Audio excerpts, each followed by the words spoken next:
Hey, what's up, dudes? Johnny Beane here. This is exclusively Van Halen. Hey, if you like your Van Halen, this is the place you want to be. Johnny Beane YouTube channel. That's right. Smash that subscribe button if you like Van Halen. Hey, now I got that notification. Hey, no way. Hey, I did too. What's going on? I just got a notification saying we're live. I don't get notifications for anybody else. But I get them for me. Well, I didn't get. Crazy. I didn't get yesterday's. Yeah, man. I don't know what's going on, man. But hey, if you like your Van Halen, this is the place you want to be. So let's hang out for a couple hours or so. We'll talk Van Halen. We'll give away a magazine, Eddie Van Halen magazine tonight. So keep it here, as Michael Anthony says. All right, this is Johnny Beane TV. And then I'll give you mine, so come back around this way. Okay, let's go. All right, Mike, hi. How you doing? I'm Johnny Beane. I met you last year. I talked to you on Google Plus. Oh, I remember you, I yeah. look like. All right, let's go. 1, 2, 3. Yeah, All right, he was at a Google Plus hangout. I'm Johnny Beane.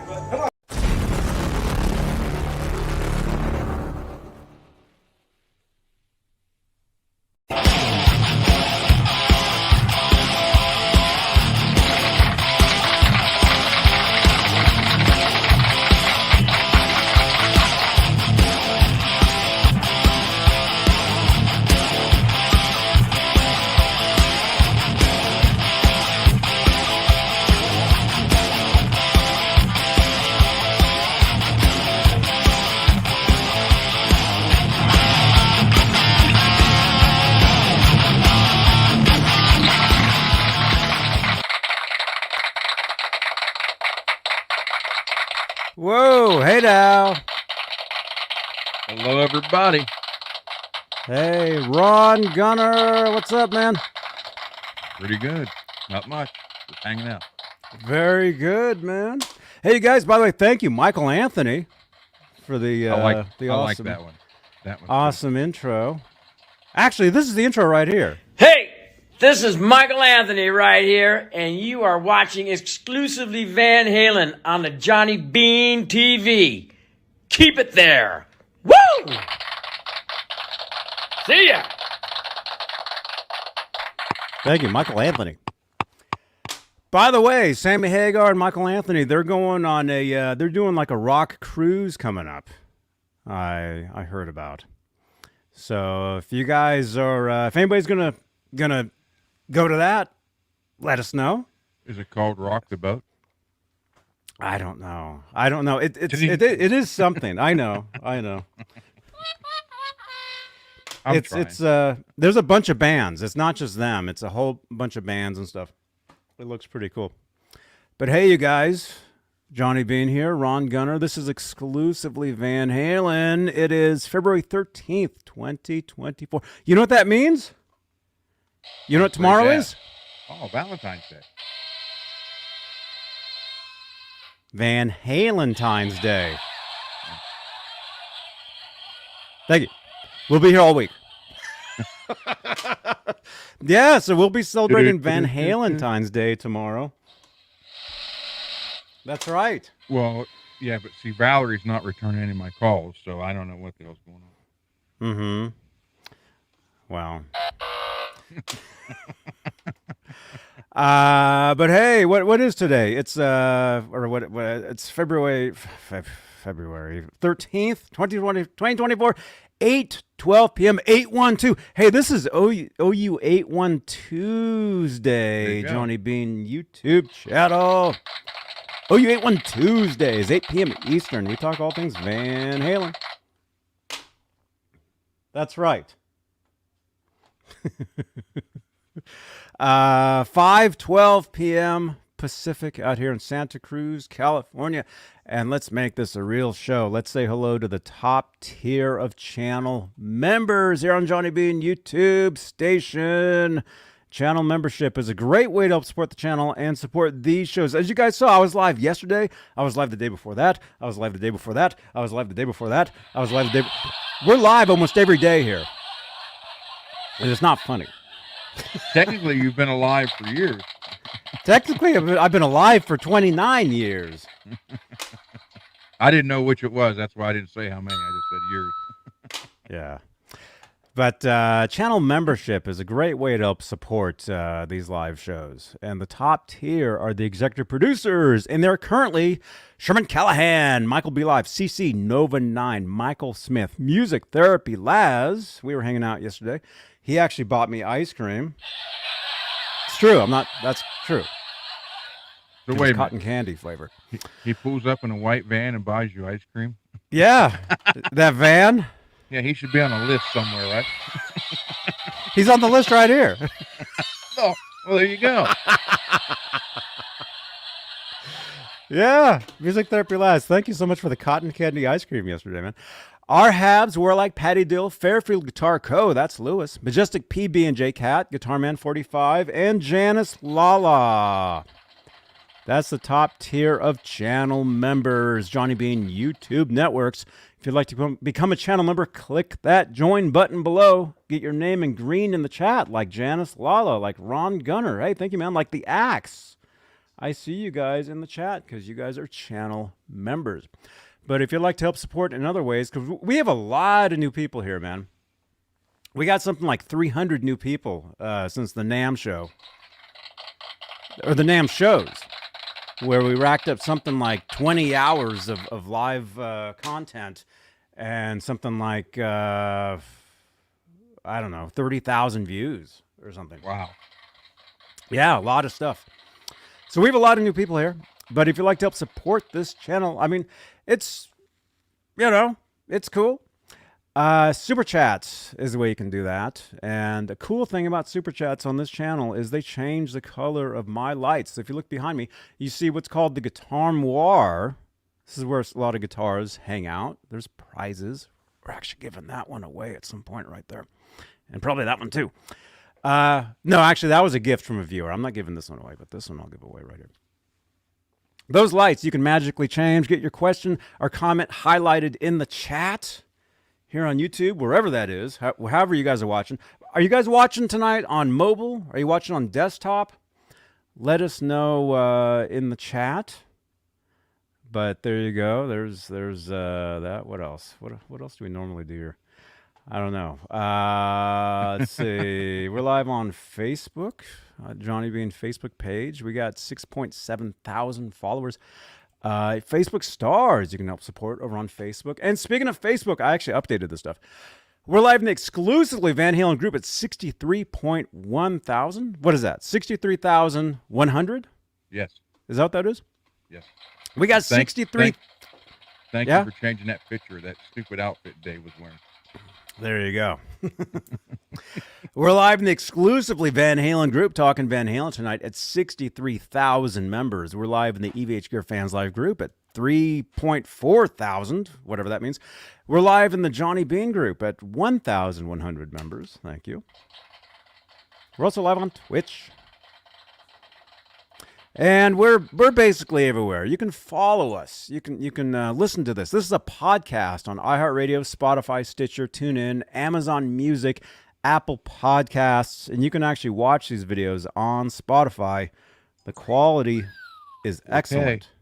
4K. Makes in us look 4K, better than we I really guess. look. Yeah.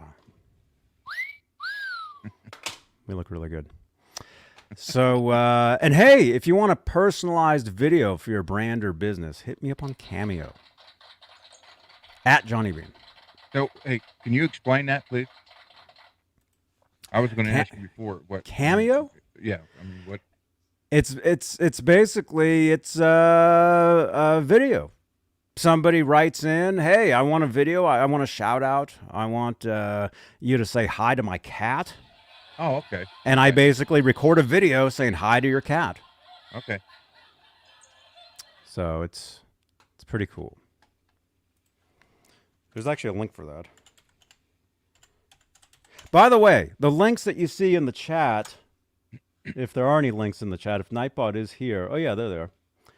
They're spamming the chat, man. Had a commercial already. That is me. Oh, right on. That is me. You see Nightbot in the chat saying, hey, watch this, watch that. You can trust those links because Nightbot is me. So thank you so much, Nightbot. Yeah. So let's say hello to some people here really quickly, and then we'll be talking. Oh, by the way, what am I forgetting? We're giving away a magazine tonight. Eddie Van Halen Tribute Magazine. Very cool. Very cool magazine. You can win this tonight, and the way that happens is you participate in the live chat. So towards the end of the program tonight... 3, 4. Yeah. Towards the end of the program, we do like a random number generator thing, and you type numbers in the chat, and whoever gets it gets this. Okay? But don't be worried, because actually I got a few more of these. But also, what we're doing is we're testing the waters for bigger and better giveaways. Like the Trying to figure it out. Yeah. Yeah. Like I said, eventually I'll be sitting here in suspenders and a potato sack. Because I'll be, anyway. Until he gives away the camera and mic. Here it is. Yeah. Actually, we did. We've given away 2 microphones already. Yeah, that's right. That's true. Yeah. Yeah, so let's see. Let's say hello. MPN is here. What's up, man? He's saying hello to you. Lewis is here. What's up, man? Peggy says you can't give net. Excuse me. I still got the Nanthrax. Or maybe it's the Nedthrax. How you doing, Peggy? Dakota. Excuse me. No, but I'll tell you what, real quick. I just saw that. Your buttons, take electronic cleaner, spray down in them, and then just hit them, and they'll free up. What that's from is dirt, dust, all kind of stuff from the shoes. Cocaine. Well, just kidding. I don't know. You Joseph, what's up, man? Joseph Badmoxon. See, he has a real show. He's actually on the radio for real. We just play. This guy's actually on the radio in Lincoln, Nebraska. KZUM, right? Right? Check him out. Also, he used to live in my basement years ago. It's true. Yeah, he was my drummer at one point. Dwight Bailey, what's up, man? J. Beebs. Jed. Yo, let's see. Well, who else is in here? Yeah, J. Beebs is one. J. Beebs won. Steve. Mark Barrow? H in NC. Barrow? Cameo is good for happy birthday. Yeah, you want a happy birthday shout out? Hit me up on Cameo. Let's see. Sean is here, watching from desktop. Welcome, man. Jed is here. He's saying thank you to Greasy Monkey. So I guess Greasy Monkey is here too, man. Scott's here. Oh yeah, there he is. Greasy Monkey is here. Scott is here. Steve is here. Dakota is here. Janice is here. Good. Right on. Sean Spring is here. Right on, dudes. Welcome, everybody. Don't forget to smash that thumbs up. Okay, we got 15 thumbs up. So we got about roughly 40 people here watching right now. Smash that thumbs up on the video. We like to try to end these videos with at least 50 thumbs ups. At least. Okay. All right. So, Ron, dude, what's new? Last time I saw you was, I think, Saturday night. Been working more on Michael B's guitar. I was hoping he was here. So if you guys all remember, I still have to finish the touch-up on above the neck pocket. But if you remember, I had it marked out, and you had the big orange H you was laughing at, H, and the tape on it. And then today I actually routed it out and put the pickup in it. So here it is so far. Oh, nice. You can do nice stuff when you don't do it on a bed. Oh, my gosh. So that is a pickup he supplied, and marked it all up, routed it out. Now I have to tomorrow go out, pick up a switch for it, then put the switch in, and then do all the figuring in the back, because I'm trying to get it to where he could play just this one, or just this one, or just this one, or any combination of the three. So with just one volume pot. So it's all going to be on a switch like this, and another one right here. And then buff that out a little bit because it had a big chip in it. Right, it's sanded down now. So, and then get it back to him. Put the tremolo back on it, get it back. Actually, I wish I could set the whole guitar up for him. Because I don't know, he made the comment that this is his first Floyd Rose guitar. So, and I don't know how it was set up prior to that, if it was right or not. He's the same way with the intonation. So I put the saddles exactly where they were before, just in case it was.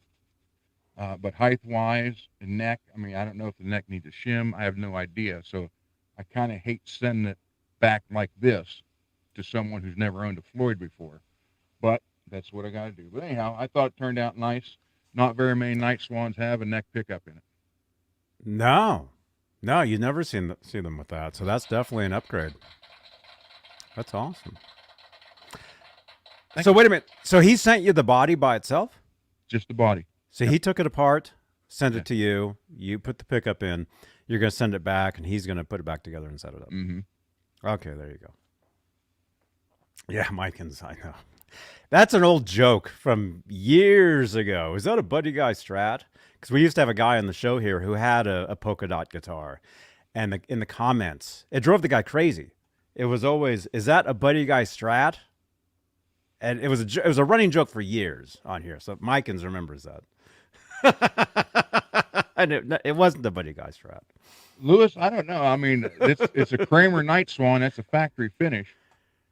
I don't know if they got a hint from Randy or not. It's not white. It's like a sky blue kind of and black.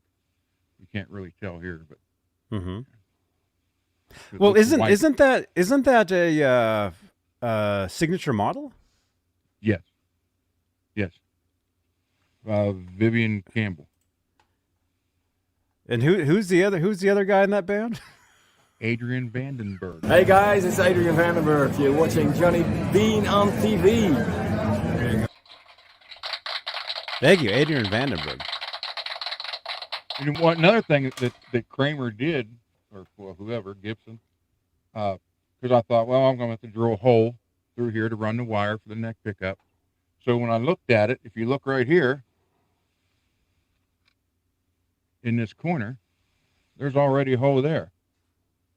So they just drilled straight through the whole body and then angled into the cavity. So the hole was already there, even though there was no neck pickups. That's just how they fed the middle and bridge pickup through it.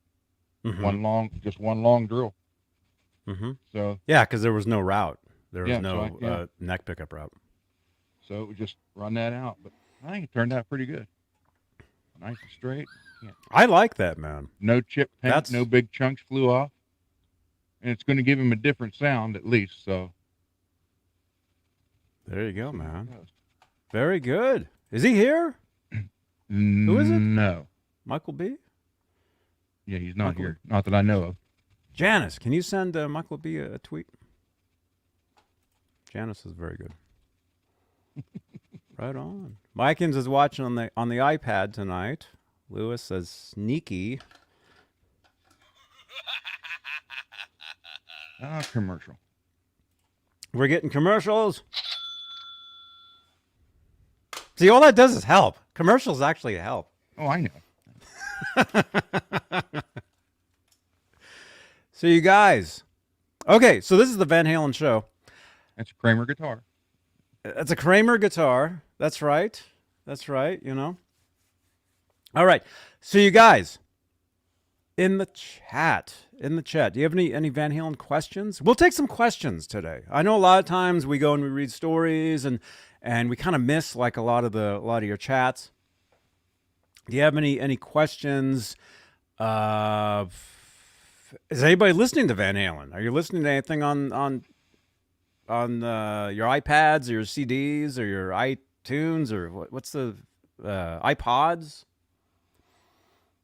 You know, let us know. So, would you be mad at me if I told you I've only listened to like 5150 back? No, why would I be mad at that? I love that album. Yeah, I went. But wait, that has that one song on it though. Yeah, I know. That drives you crazy. Yeah. So I went from that back to the first album. So that's the ones I listen to. Mm-hmm. Is Michael and I can honestly know. say I've never heard any newer one than 5150 completely through. Just the hit songs off of them. That's it. So wait. Let me understand this. So you've never heard the album 5150 from start to finish? Yeah, that one, yes. I said after that, just the hits, not the whole albums. Oh, okay. So anything after 5150, like 0812, you've only heard like When It's Love, and Finished What You Started. Yep, that's it. I'm thinking. Well, technically, Black and Blue was a single, but which is weird. Black and Blue was actually the first single to be released, but there was no music video for it. and I would think most casual fans don't even know that song at all, even though it was a single. But they know When It's Love, Finish What You Started. I mean, which was a pretty big hit. Yep. And then after that, you got Carnal Knowledge. Yep. So technically, I could put on anything newer than 5150 and hear in 2024 and hear brand new Van Halen stuff to me. Oh, there you go, man. That's pretty cool. But I'm the only one here who could say that. I don't know. Well, we can ask the chat. Hey, in the chat, do you guys know every Van Halen song there is? Have you guys heard in the chat every song? You can say yes or no. Let's see. Keith H., I messaged him. Mike, Keith is saying. Oh, you messaged Michael B. Okay, cool. Mike Inns is saying AFU from 0812 was killer. Yeah, that's a great one. Is it Martian? I keep thinking his name. Is it Martian Murray? Or does it say Martin? Well, if it was Martin, there'd be no A. So it's Martin. Or Martian. So it's Martian. Okay, Martian Murray says no. Greasy Monkey Guitars says I do not. J Beeb says yes. GSN. Is that Scott? Says nope. But another Scott says yep. Dakota, we got two Scots in here. This is great. Dakota says, I know all the ones on the Van Halen albums from 78 to 95. Very good. Okay, like Marvin. Oh, okay, so it is here. Martian. Michael's here. Okay. Michael. Look at that, man. There's your guitar. Man, that's a nice guitar, man. So I got to go tomorrow and get a switch and get it all figured out and wired up, and then it's ready to go back to you. I got to buff out that area up here. Oh, are we taking calls? No. How'd you guys get his phone number?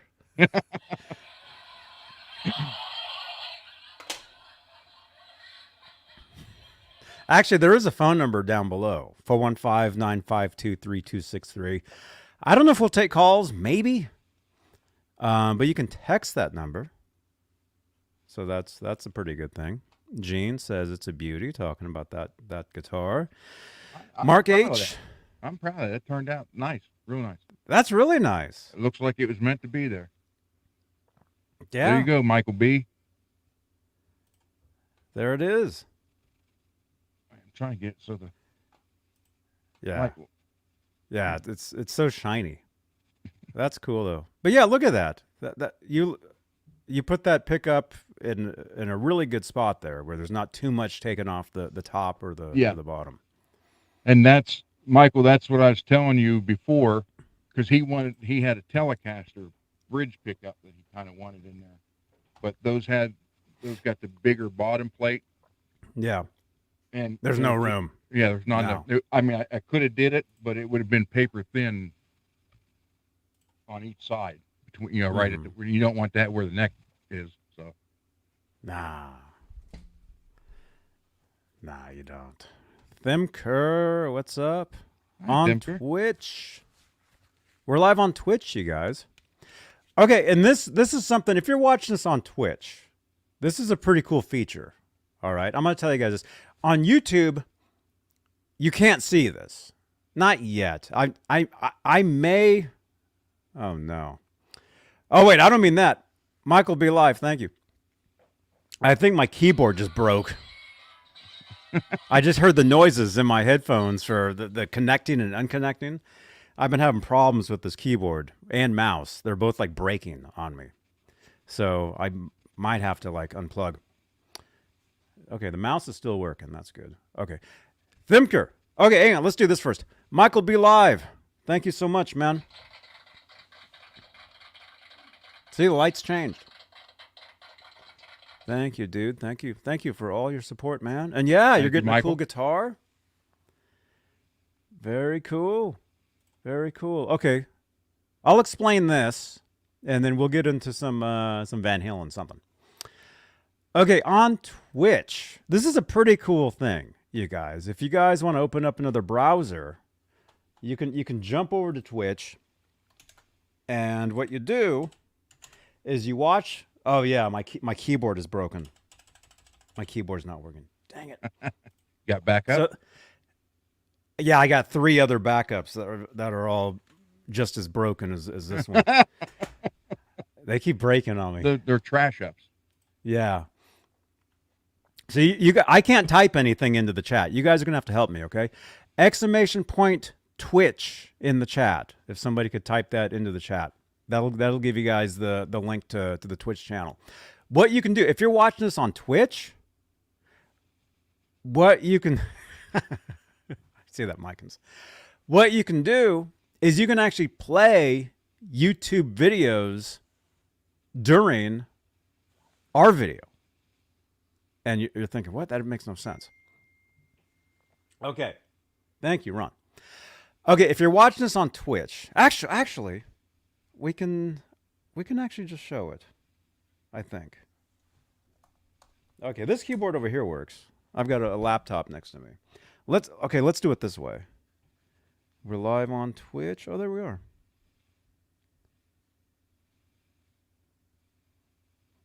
Wait a minute. No, it doesn't. Oh, no, it doesn't work. It's a totally different setup. Okay, never mind. Forget all that, what I just said. I'm not thinking. So Twitch and StreamYard aren't compatible. No, they are. What's not happening is normally, okay, when I'm live on Twitch, say at night, I'm live for like 2-3 hours at night playing Grand Theft Auto, LA Noire, different video games. I was there last night and no one showed up. You were there? I was out of town. Oh, well. I wasn't here. I didn't get here till like 11 o'clock my time, and then I jumped on for like half an hour, and then I left.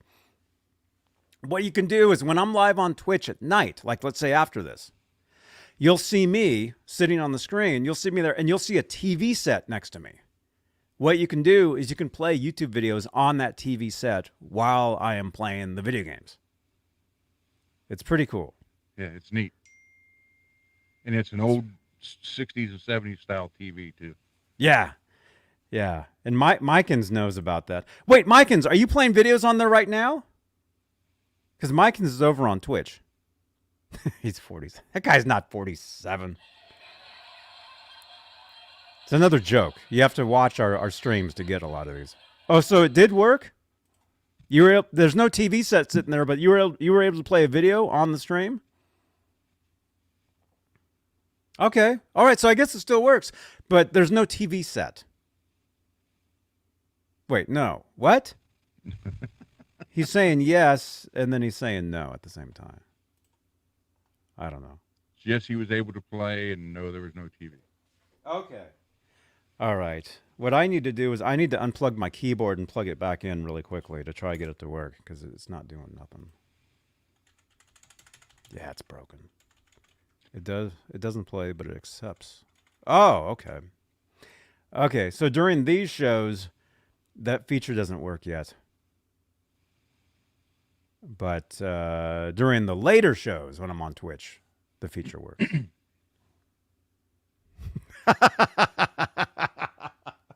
Okay, that's kind of funny, but no. All right, let me unplug my keyboard really quickly and plug it back in, and then we'll go to some. We got some stuff we can talk about. Let me just do this real quick. You guys, ask Ron a question about Van Halen. Thanks. Anything after 5150? No, anything before 51. So, how is everybody tonight? All right. In the chat, what are we talking about? Janice, you got Lewis shocked. I don't know what you did. I'm afraid to ask. Looks like an old tube TV. There you go. It's no, Mark. Nope. No. All right, I got the keyboard to work. There you go. Awesome. Okay. Oh, there you go. Mikeins is asking Ron, do you think Edward modded his amplifiers? Oh yeah, that's a given. Mm-hmm. How he did it, I don't know, but what he did, I don't know. But I do know he did it. Mm-hmm. He modded everything, pretty much, right? I know a guy.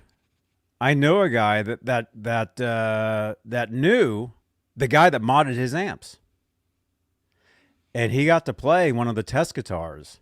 It was an actual striped up Kramer guitar that Edward gave to the guy that was modding his amps for him. Cool. And this friend of mine got to play it. And he's been on the show a few times over the years. I think we'll have him back at some point. He might actually be watching us right now. There's a lot of people that watch the show that we're not even aware of, man. It's pretty cool. So, all right. But Eddie modded, or either he did it or had everything. I mean, pretty much everything, right? Modded. Mm-hmm. Mm-hmm. Because, like, let's say his guitars, that's the whole reason why he built that first guitar, the one that became known as the Frankenstein.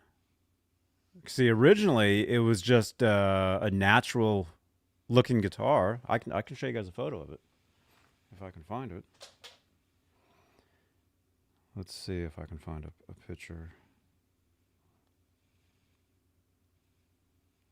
If okay. Like I said the other day, I remember I saw that short interview where he said he's never bought or ever owned a distortion pedal. Everything was, he said, if you had a good sounding guitar, pickup, and a good amp, that's all you needed. Mm-hmm. So. Mm-hmm. Yeah, because the guy from Smashing Pumpkins, Billy Corgan, interviewed him in '96 for Guitar World magazine. And he tried out Edward's setup because he was set up there. And he's like, where's your distortion pedal? And Eddie's like, I don't have one. You just open up the volume on the guitar, and it was uncontrollable feedback. Because his guitars, that's something a lot of people don't know. His guitars, they fed back all the time because the pickups were like always feeding back. But when you play, there's a way you can control that and make it not happen. But every once in a while on some of the live videos, you'll see it. Like you'll hear it feedback. Hey, dude. Liquid Charlie, what's up, man? You got to come back on the show at some point, man. You guys know Liquid Charlie? Right on, man. Good to see you. Buddy Dav, this is my Twitch chat. You're in the Twitch chat, man. Right on. Okay, let's see. If I can find a photo, or if anybody has the photos, text us. 415-952-3263. text us the photos of the Frankenstein guitar. Say like before it was painted. And I have a photo of it somewhere. Oh, right here. Here we go. Here it is. How did I find this? This is his guitar before it was painted. It's just like wood, you know, raw bare wood. But he already had the pickup moved. Oh yeah. Yeah, so he had the pickup the what do you call it? Pick guard. Mm-hmm. He had a pickup in there. And it looks a little weird. It looks like it's a zebra pickup. So it kind of looks like, it almost looks like just a single coil in there, but he had a zebra pickup in there at one point. I like the telephone cord jack plug. I remember those. Me too. I'm talking about for guitar, though, not headphones. Ryan. There you go. So that was the guitar originally. It looked like that. And then, of course, he painted it. And if we can find a photo of that.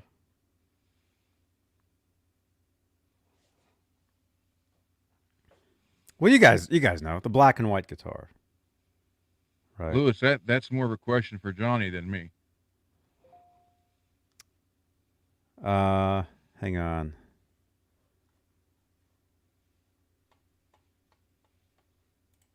This one here? Mm-hmm. When did he stop using his variable voltage regulator or whatever it was called? It's called a Variac. I think he stopped using that.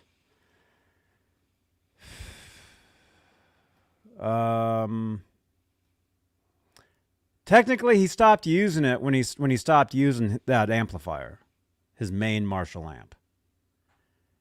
Which I think he stopped using that amp live because what happened was he lost the amp. The airline lost it at one point, and luckily he got it back. Yeah, on like that first or second world tour. Mikins is saying he thinks he stopped using it after Fair Warning. Davidson is here. Jeff Davidson. Hey, dude. Yep. Yeah. So imagine if you were the person who found that amp, and they weren't as big as they are, obviously, now, and you would have just kept it. You could say, hey, I got this amp, his original. But he wouldn't know, whoever that was. Or maybe they would. Well, yeah. It would say it had Van Halen on the road case or something. At least it should have. Yeah. Yeah. But see, that was the first or second world tour when that happened. So they were still, well, technically the first world tour, they were still opening up for people. I think the second world tour, I think they went out on their own. And they had bands opening up for them by then, by 79. Definitely by 80. And why is it impossible for me to find a photo of his original guitar? I have everything else except that. Oh, there we go. There it is. Okay, so I guess we'll talk about this. So his guitar originally, it was just raw wood, and then it ended up looking like this, black and white. And then you notice the headstock has a Gibson logo on it. There you go. So that was just kind of a joke, where he kind of like married the two brands together when he made that guitar, a Strat with a humbucker. That was kind of like a Fender Gibson. So that was his main guitar. I mean, for all those years. And then of course he paints it red. In 79. Again, why am I finding everything else except that? There we go. This is actually a rare photo right here. Okay, so there was a guitar. This is actually Diver Down era, 82. That's the guitar right there. But this is a rare photo because the headstock says Kramer on it. What he did was he took the Kramer logo off the headstock. But so that's kind of a rare photo right there. So by 82, well technically 81, 82, he's using Kramer necks on that original guitar, which were ESP necks. Is that true? Yes. Okay. Now, and that I never did. I don't think I ever did know this. What caused the breakup between Edward and Kramer? I don't know. Ask the chat. Ask the chat. Always ask the chat. So, and then you go from that guitar to a main guitar, which became, man, I got some cool photos if I can only find them.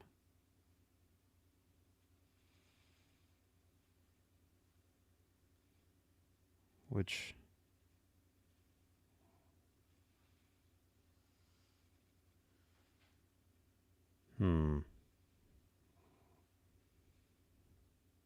Ed left Kramer because they went bankrupt. We'll show this one right here. So when he joined Kramer, they built this guitar for him. And then this became his main guitar for several years. And then eventually for us dorks, that became known as the Kramer 5150, although there's no stickers on it there. Like if you ask me, my favorite guitar ever is that guitar. And this is it right here. This is the actual guitar. My favorite one of his is the Bumblebee. Yeah. Because of the Charvel?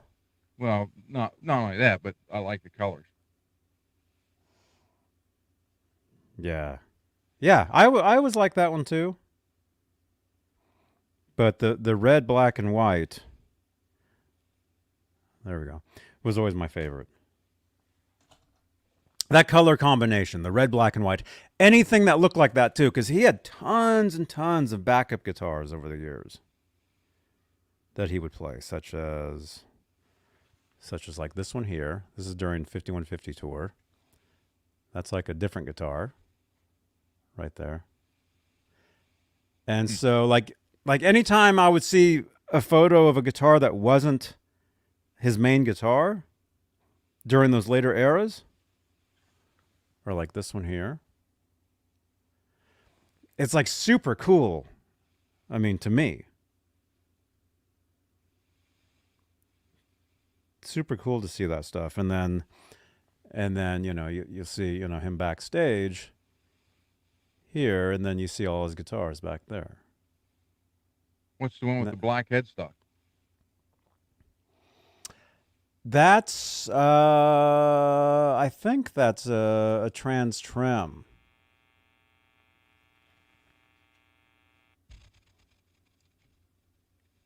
Sorry. I heard that. Yeah. Anyway, yeah, I think that's a trans trim on there. Oh, actually, here it is. This is I just found it. Yeah, that's the guitar right there. I think that's a trans tremolo, I believe. On a regular Kramer guitar. It's funny. Any guitar now that is striped, no matter what color it is people automatically think of Eddie.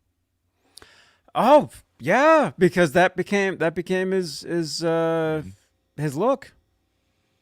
You know, his own, you know, brand. It's all about branding.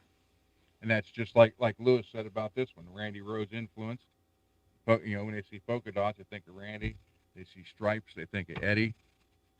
Mm-hmm. You see, well, for us, it'd be left-handed guitar played right-handed. you would see that, and people would think of Hendrix because Hendrix played a right-handed guitar, left-handed. Yeah. It's Yeah, just but weird how, you know, certain guitars, no matter what, even different colors, like, you know, this one's black and sky blue or some kind of blue, or any color stripes, and it gets associated with those people. And that's kind of neat. Mm-hmm. Mm-hmm. Yeah, but particularly the Van Halen. I mean, the red, black, and white. I mean, really, specifically that. But then just like black and white, or anything really, because doesn't a lot of people are saying, you know, you go to McDonald's, and they have like a wall there that's like striped up. Yeah. Yep. I mean, is that I what's have up no with that? idea. I don't know. the owner of McDonald's, is he a Van Halen fan? Mm-hmm. I don't know. Maybe. Who knows? I don't know. I mean, I don't eat at McDonald's, but that's pretty cool. You take your life in your hand when you go there. Yeah, I don't go there. I go to In-N-Out Burger. The guy invented the Big Mac is over by Pittsburgh, and he gets, I don't know if it's 50 cents or a quarter after from every Big Mac sold around the world. Mm-hmm. That's cool. Yeah. Yeah. No, McDonald's was very, very. It's good stuff. I didn't know. Okay.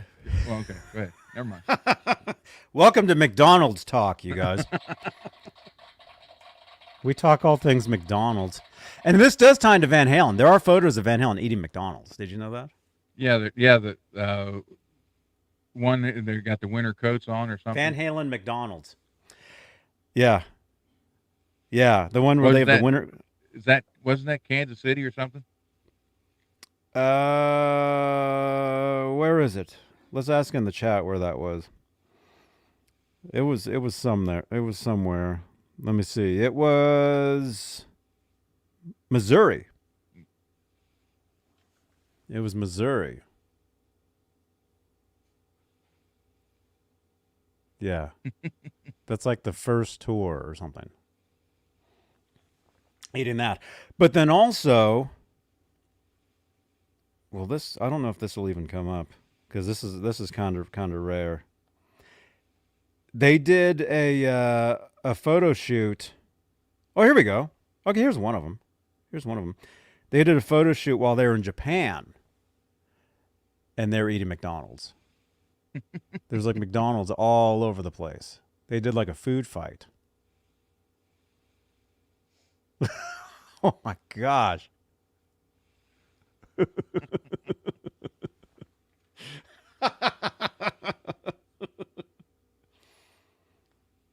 So yeah. We Yeah, had the band had food fights on the road. Mm-hmm. One of our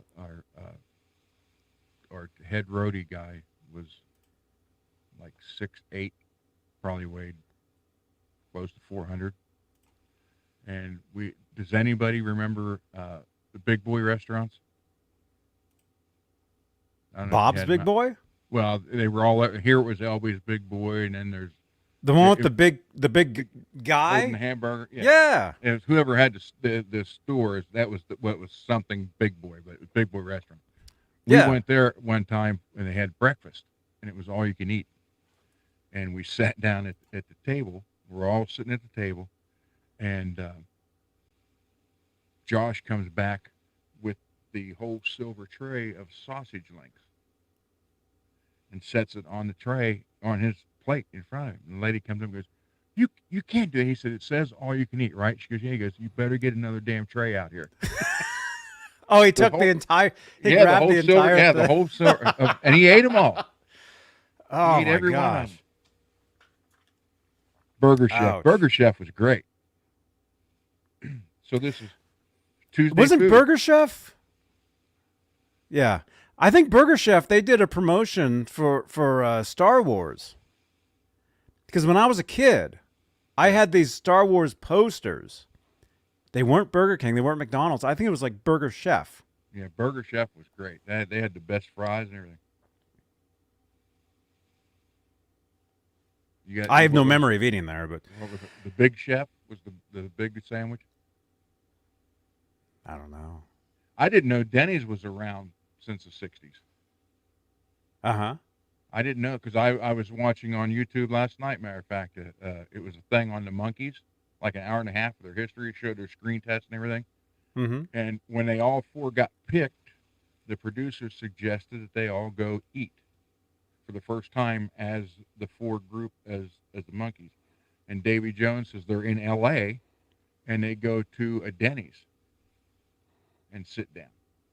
And he tells a real quick story. He's like, he was from England. He goes, so we all get our food. And he said, basically it was salads that looked like they were there for about a week, is actually what he said. He said, mm-hmm. We go to eat. He said, and all of a sudden, Mickey, the drummer, Mickey Dolenz, grabs the fork like this and just starts jamming. And he's like, I'm looking at him like, you're a pig. Because you have no table manners whatsoever. You don't know how to eat. He's like, well, show me how to eat then. He goes, for me from England, I break out my knife and everything, and I'm cutting the lettuce, putting it on the floor. He said, now notice out of the corner of my eye, all the other three are watching me.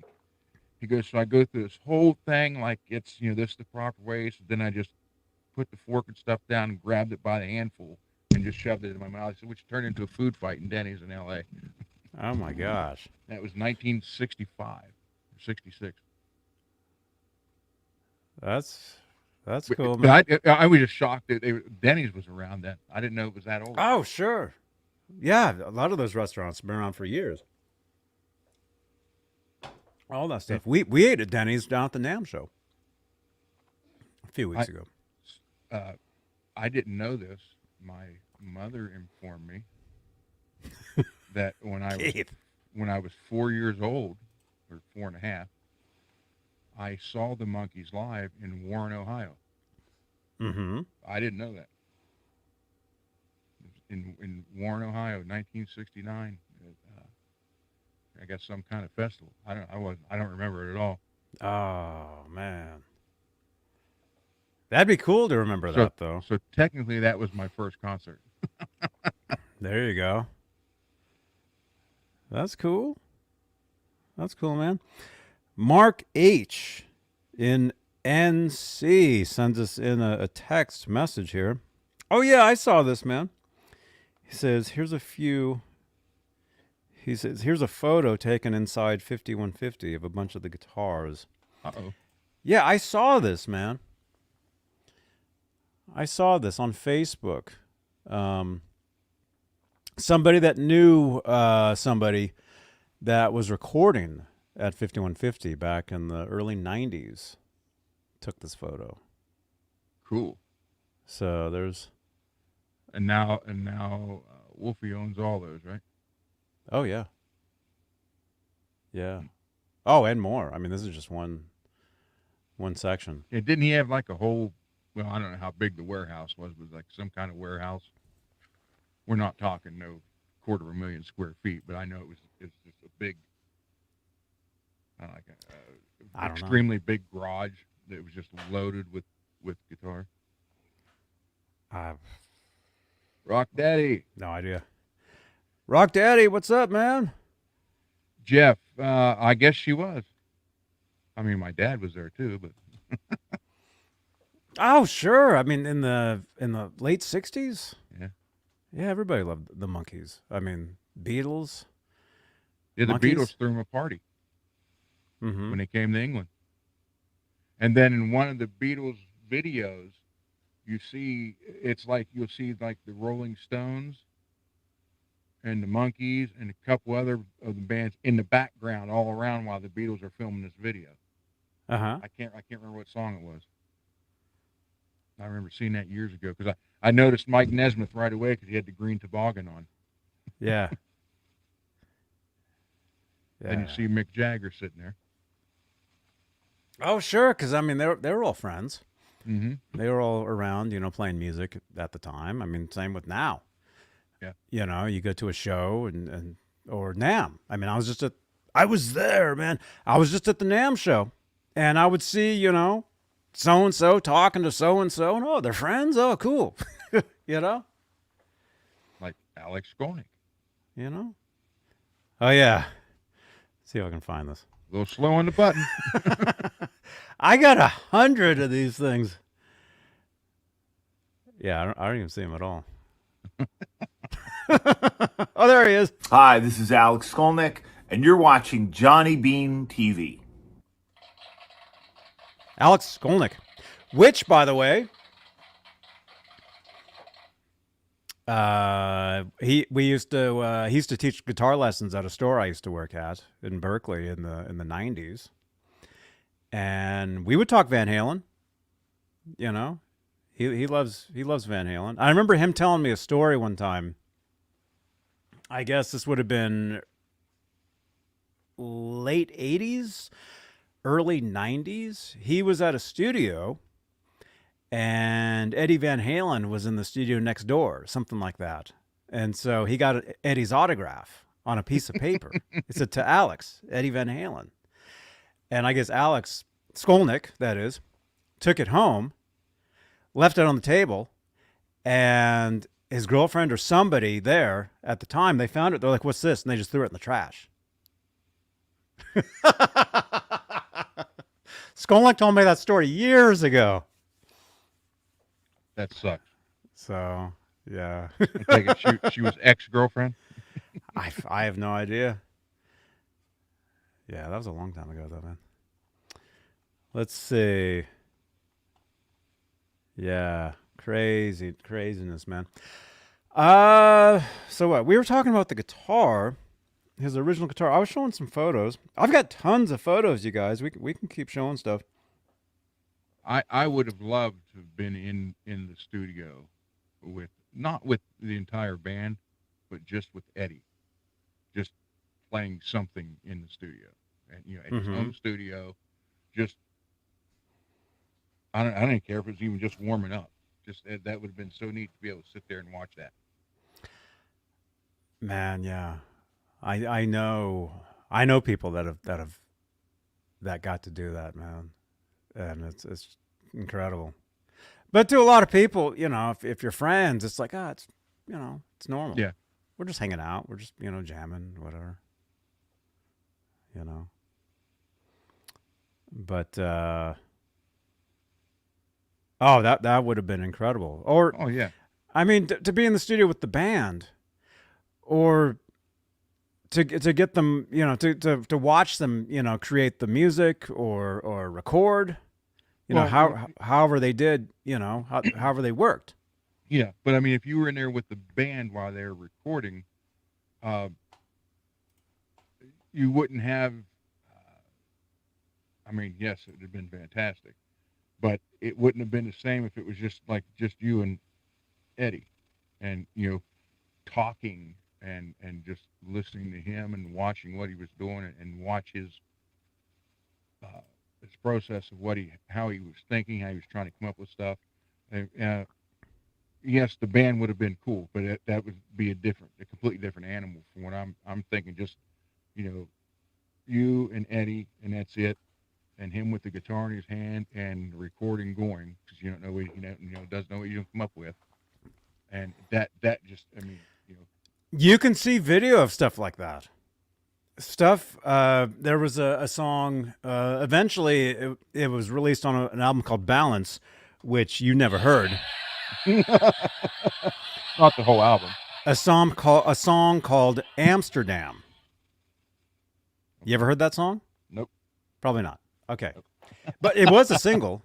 It was a single. There was a music video to it, although the video was banned because it was shot in Amsterdam, and you saw like hookers and windows in the music video. So it gets banned off on MTV, so you never got to see it. But if you saw Van Halen live, that's right, Jay. Wait a minute. MTV banned that?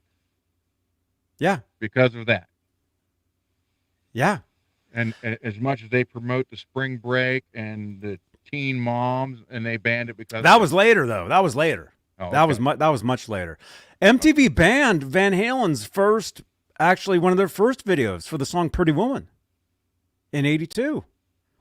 They played the video one time and they banned that because at the very end, it turns out the Pretty Woman is actually a transvestite. You ever see that video? Oh, years ago. Well, I hate to spoil it for you. Wait a minute, maybe I didn't. You're like, wait a minute, I never saw the ending of that, but I always thought if I did, that would have been in '82. Yeah. So what happened? Anyway, let's talk about that for a second. So the video for Van Halen's Pretty Woman gets banned. Okay, so you never, unless you were there, you never saw it. Like I never saw it all those years, and then I only read about it and thought, oh man, I would love to see this. And eventually I got a VHS tape that had it and I got to see it and I couldn't believe it, you know. It was amazing. But so MTV bans that one. And then Van Halen did a video for a song called Amsterdam off the Balance record in 1995. MTV bans that. So, but if you would go and see Van Halen live during the Balance tour in 95, 96, they played the music video on the huge Jumbotron screen behind them while they played the song live. So you got to see it. So that's pretty cool. And see, J. Beebs Ones is saying it took years to be able to see the Pretty Woman video. Yeah, it took forever. Nowadays, with YouTube and all this stuff, you can call up anything, anytime, watch it whenever. Yeah. Right? True. But back in the day, man, I would love to see this or whatever. And that's the cool thing about now is a lot of that stuff is either has been released or is being released, you know? And to some people, you know, it's like no big deal. It's like, oh, what that? Oh, that's just whatever. But if you're a major fan of a band or something, and all of a sudden something gets released that you only read about for years and years and years, man, that's incredible. But anyway, getting back to what you were talking about, there is video of Edward in the studio working up the riff in 1987 to a song which eventually came out in 1995 called Amsterdam. And you can see him in the video working up the riff, playing it over and over and over. Like somebody walked, like a roadie or somebody walked into 5150 and they were filming him. That's cool. You know? And I would love to have been there with Eddie, and I'd love to have been in the studio with Randy. Mm-hmm. Mm-hmm. And the Beatles. I would love to have been in the studio with the Beatles. Well, I mean, you got that show that was on Disney. Yeah. Of the Beatles. Yeah. I mean, that's kind of like watching them in the studio, watching them work. Although the last episode I watched, Harrison had quit, and I didn't watch it. We unfortunately got rid of Disney Channel after that. So as far as I know, Harrison quit the Beatles because I never got to watch the rest of it. You know, well, I got news. I don't know if that was the first Paul or the next one. You know, passed away in there was another Paul, right? Which, by the way, did you see? Did you watch Super Bowl? I'm assuming most of you guys did. I didn't. Well, but apparently, kind of. You kind of did. Yeah. Apparently, Taylor Swift introduced Paul McCartney to her future father-in-law. Did you see that? No, I did not see that. Wow, it was a photo. I saw it on Facebook. There's a picture of your dad naked with some horse. Well, he's dressed now and the horse are gone, but you get the idea. What is that from? You didn't make that up. No, that's from The Stranger. The old movie The Stranger from like the 30s or 40s with Orson Welles and what was it? Edgar Robinson, Ed Robinson. Hey, yeah, Shane, yeah, that guy. But yeah, it's from Mad Movies from LA Connection. It's on YouTube. Just type in Mad Movies, The Stranger. It's like 19 minutes long. It took the whole 2-hour movie and turned it into 19 minutes. But they redid it's just a group of voice actors that sit in the theater, and they don't play the audio for the movie. They literally ad-lib the movie that's going on. So it's like an earlier version of Mystery Science Theater 3000. Kind of. But Yeah. in there, they were just, the movie was still happening, and they were just making fun of what they said. In this, you don't hear the movie. These people do the entire dialogue. But it's funny because it's Edward G. Robinson. He's like, yeah, there's a picture of your dad naked with some whores. And then you see the picture, and the guy's dressed, and it's just him. Well, he's dressed now, and the whores are gone, but you get the idea. Wait a minute.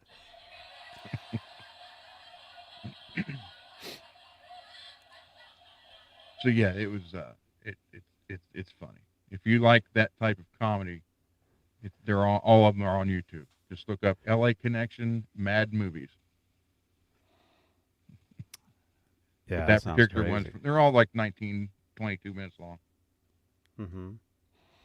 Okay, I'll show you some stills from this, because you were just saying you would love to have hung out with Eddie Van Halen in the studio. Yep. That's basically what this video is, right here. I'm just going to show some stills here. This is him in the studio in 1987, and he's just jamming. Again, I'm just showing some stills here, but Yeah. But if you watch this video, I mean, it's similar to, That's pretty cool. Yeah.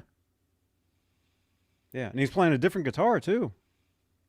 It's according to who said that? I saw that. Just a white Strat. Eh? It's Charvel. According to Mikins. Mikins on Twitch.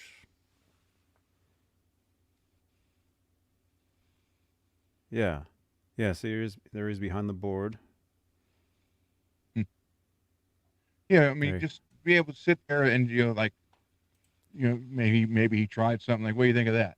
I mean, like ask you that would have been, that would have been great. Yeah. Oh, yeah, I know. I know, man. Yeah. Let's see. You are froze, Johnny. Huh? Oh, there you are. Well, you're all pixelated. I am. Oh yeah, I know. It's I don't know why that happens. As long as the audio is good. Okay, by the way, you guys. Yeah, I know I'm pixelated. I don't know why that is. I'm plugged directly in too. I'm not on Wi-Fi at all. I don't know why that happens. As long as you guys can hear me talking though. We're giving away a Van Halen magazine. Yeah, I am pixelated. I'm looking at the playback. Yeah, it looks horrible. Anyway, we're giving this magazine away. But this is a podcast, so as long as you can hear me. Yeah. So we're giving this magazine away. So if you want to win this, participate in the live chat in about, we usually do a couple hours or so. In a little less than an hour, we'll be giving this away. Everybody get your thumbs ready. Yeah. Get your thumbs Warm ready them to up, go. warm them up. Yeah. And Nightbot is saying, let's get 200 thumbs on this video. Ooh, there you go. That'd be awesome.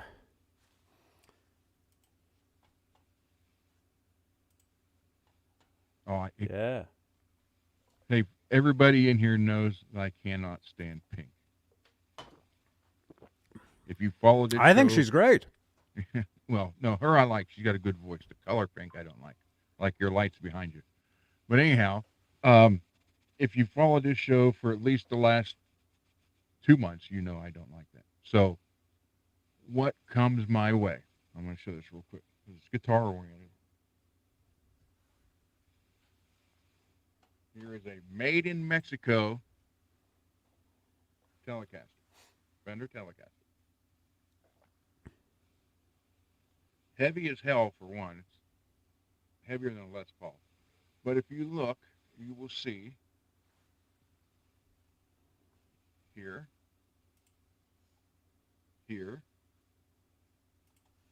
up here, and back here.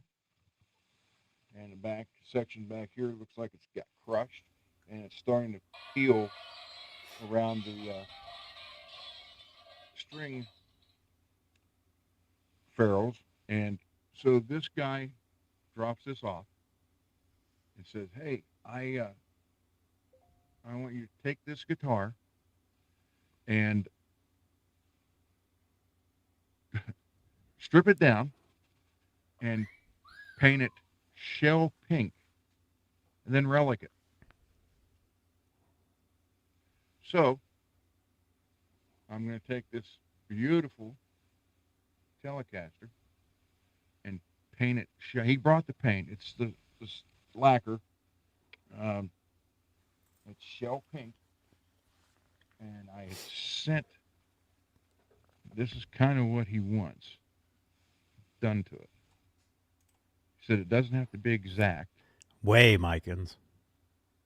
It doesn't have to be exact, but he wants it to look something like this. Oh, whoops, wrong way. That's orange. Well, it's, yeah, under these lights, but it's actually pink. So, yeah. So I have to strip that down. And he's like, oh, even in the body back here, on the, like right around around behind the bridge. He said, even if you want to take and put like chips and dings in it, this is just, oh well. But anyhow, I, who hate pink, have to in turn turn a guitar pink. But the good part about it is, after I paint it pink, I get to mistreat it. Oh my gosh. I had to find a silver lining in the pink cloud. Pink cloud? Yeah, well. So they just want it like reliced up. They don't want that underneath.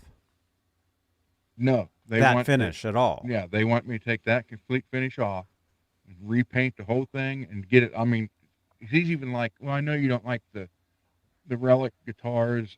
He's like, so if you just want to get it all done, and you don't feel comfortable with making it beat, then that's fine. I go, just get it painted and I'll do it. I'm like, no, if I'm going to start it, I'm going to finish it. So it's going to be completely real nice, done in pink, finished, and then I get to tear into it. Man, I'm looking up some photos. I can't find like. That's pretty. This one's here. I'll show this one. This one's kind of cool. I can't find like another guitar similar to that one, but I saw like this. Yeah, that's what he wants, something like that, and that's the same color. I mean, the paint came from Canada, Oxford paint. It's guitar lacquer. Mm-hmm. And it's that color. So I'm going to have the whole thing pretty in pink, and then I get to trash it, I guess. Mm-hmm. But you can't trash it too much because it can't look too trashed. Well, that's what I said. But he's like, like if you look at that right behind the bridge, he's like, man, if you want to like take a screwdriver and nick into it, and I'm like, oh man. Okay. So I started laughing. I said, what if I just take a chain and just beat it? He's like, well, that's fine with me. So yeah, it's just going to be it's going to be different, but I get to let out my frustrations because I had to buy pink, or I had to paint pink. He bought it. I'm painting it. But yeah, that's what he wants. He wants it, actually he wants a little bit more Relic than that.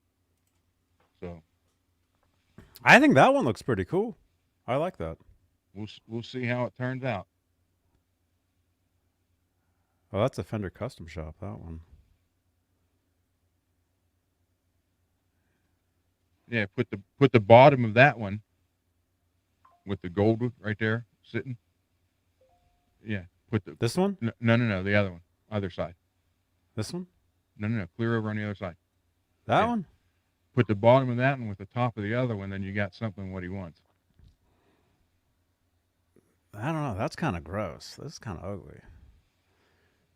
That's kind of. That's I what don't he know wants. about that. But see, this one over here. Wait a minute. Oh, we're getting text messages too. All right, hang on, dudes. Like this here, that's a little too obvious. That's a little too Yeah. like reliced up. Yep. You know, like it's not real. And that one's kind of nasty there, but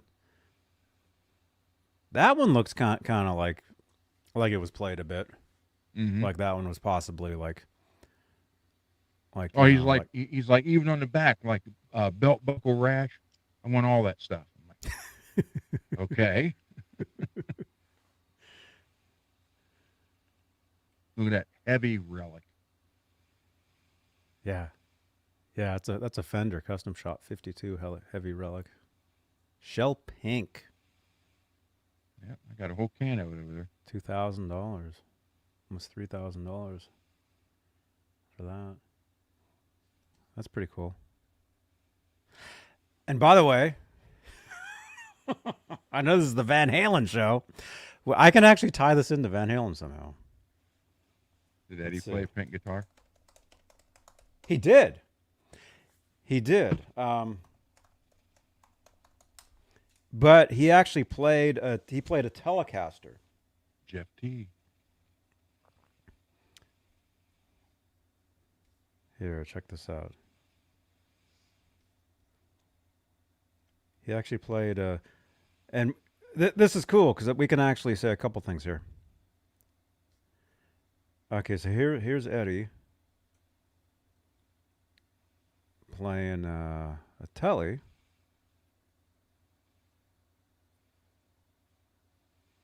There we go. But actually, that's not a Tele. That's like a Nocaster or Esquire or something. Anyway, that guitar right there. There's Edward. This was actually NAMM show,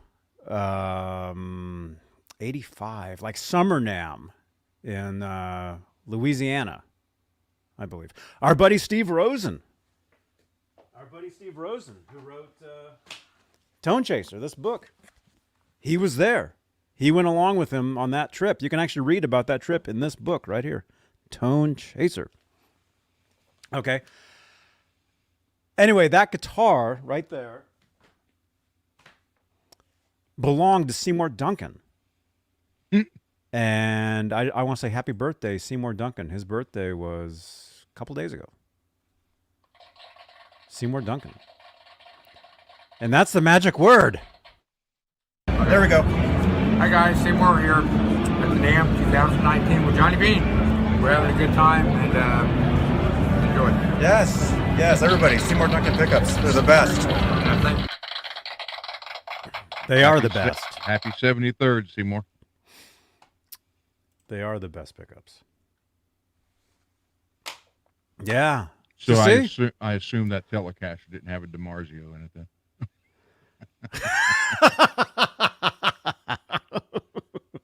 I don't think so. Yeah, Probably a safe bet on that one. There's another Is photo that Brian right there. May? Yeah. He was jammed with Brian May and Ted Nugent. Uncle Right Ted. there. That was the NAMM Jam 85. I think summer 85.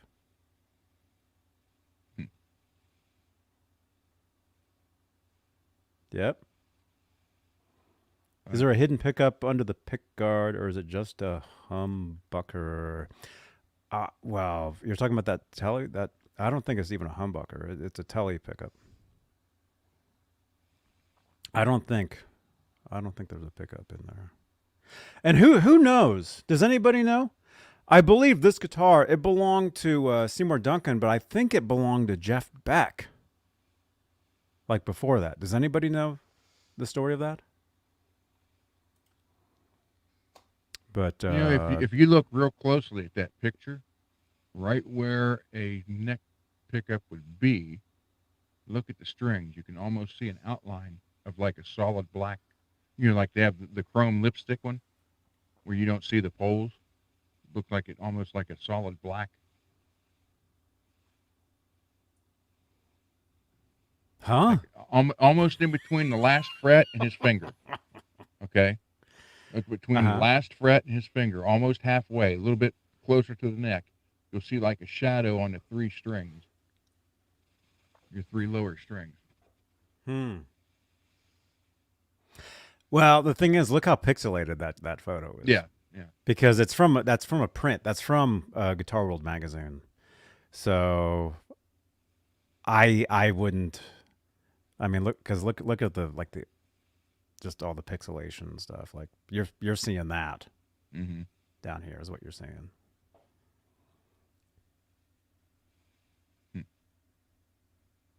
Let's see. Oh, and this is me, exclusively Van Halen on X. I posted this years ago.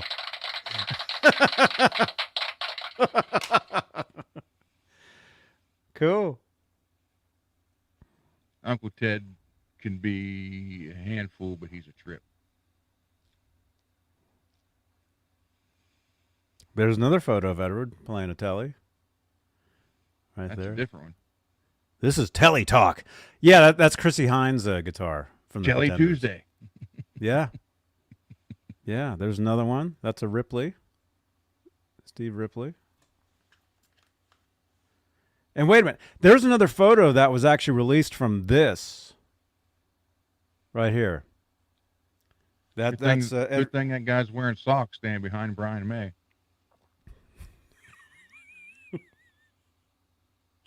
Socks or shorts? Wait a minute. Where's my favorite? Hang on. There's another photo of them backstage that was released. And if I can find it, I'll show it to you, but I don't even see it. So never mind. Wait a minute. No, I have it. But it was a little while ago, though. I think it was before the NAMM show. We showed it. If you guys watch this show every week, you would have seen it. You've probably got more pictures of Eddie than his family does. Here it is. Here's another photo of them right there. This is backstage.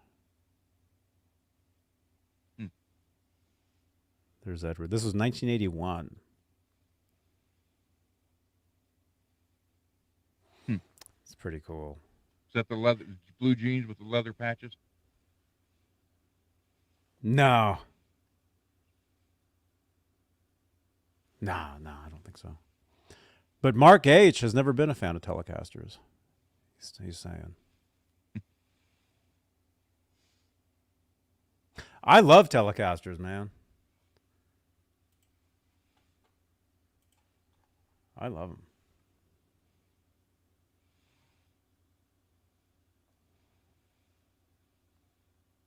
That's what Johnny plays, Telecaster.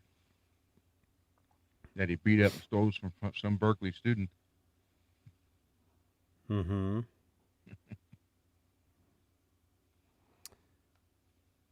No, I don't even have that one anymore. Let's see. Sorry, I'm just looking through all that stuff. There you go. Anyway, Telecasters, Van Halen, a few different guitars, different stuff. What anyway. Do you know? Did Eddie ever say anything about Prince's guitar ability? Because Prince was one hell of a guitar player. Not that I remember. I mean, it's possible he did at some point. I just thought I saw the picture. I can't had think. Him and, Oh, that was. Let me see. That's from iHeart. Gear used by Van Halen and Prince stolen. Oh, we actually talked about. I talked about that years ago.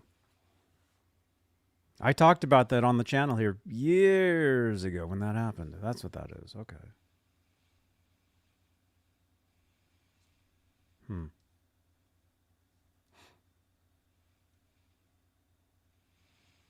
There you go. Who said they don't like tellies? Was it you? No. That Mark other H. guy. Mark Mark H was saying that.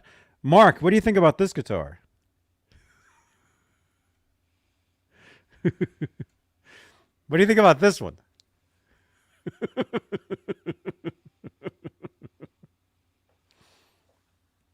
Is that a cool okay. telly? There you are.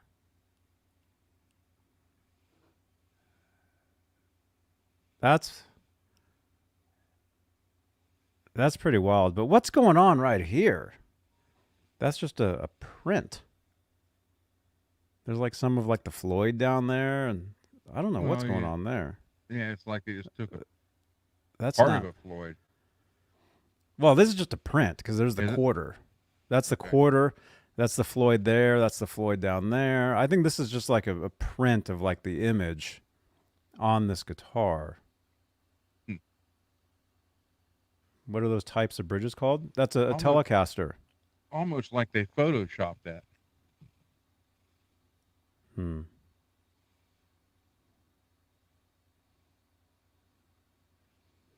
Maybe it is. I don't. Oh, look, there's the jack plate Yeah. down there, underneath there. Yeah, so it's just like print. I'm surprised he didn't have a telly done like that. Who, Van Halen? Yeah. Oh, I'm sure he did. I'm sure he did, man. Because you look at here's the photo that Mark H. There he is, that he sent in earlier. I mean, Van Halen, I mean, he had so many guitars. I mean, this is just a one section of them. What year was that photo? 92. So I wonder if that's the Bumblebee that's buried with Dime. Oh, yeah, it is. Yeah, right there. That's it right there. Right next to the, what guitar is that? The purple Kramer that was taped up with the orange and white tape and blue tape. Yeah, but look, there's so many guitars in there. And look at that one. That's like one we'd like never seen before. Right there, it's like a white with the red and black stripe. That's different. Looks like I actually like like white, that. Like a white Strat thing. You know, it's possible that was like a gift. Like fans would like gift him guitars all the time. Like homemade guitars and stuff. And actually a friend of ours, Scott Smith, who's one of the OGs of building Van Halen replica guitars. He gifted Edward a was it the Rasta? A Rasta replica. And you see it in one of Wolfgang's music videos. You see it on the wall at 5150 in one of the videos. You see that's Scott's guitar. But yeah, I mean, look at this. I mean, there's so many guitars there. And there's so many there that like we have no idea. Mm-hmm. But he had them in sections. Well, those look like tellies right there. Yeah, that's what I was about to say. There's a lot of like tellies in the front. Some are tellies, some are the Ripley tellies. There's some of the striped guitars, the red, black and whites. You got a black and white there, which is not the original guitar. That's a different Kramer that was black and white. Again, you got the purple Pacer that was taped up. Then you got the Bumblebee. And then from there, you can only guess. I can only guess. They're just like Strats. Mm-hmm. Stratocasters, Strats. You know, and then that's just one. That's just one section. And then, you know, you see amplifiers. You see down there, you see... Sorry, the photo's blurry. Here. You see some double necks down there. You see a red, black, and white double neck that you never actually saw him ever play that one. But you did see him play a yellow one for the songs...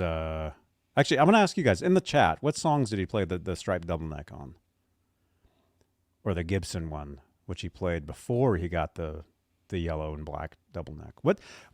There's two songs that he used live for with that guitar. What were those two songs in the chat? You see a pile of bodies there, which he gave away. And I've seen a few of them out and about, those bodies. And I've actually gotten to hold one of those bodies at one point. You see a lot of speaker Celestians. Anyway, yeah, lots of different stuff. But again, this is 1992 era. Yeah. And he was in that studio all day, every day for years and years, for decades. So that's just how it looked like at one time. I mean, imagine it was always changing because, of course, every time they would record a record there, they would rebuild the studio. They had to build a drum room at one time. They're always changing stuff around. And now Wolfgang is there recording his records there. So stuff is always getting changed around. Yep. Our buddy Tom Weber, originally that yellow double neck, that was actually Tom Weber's guitar. And Edward got it. Brian says Secrets. That's true. Mike says Secrets. Yep. Cathedral and Secrets. Yep. That's true.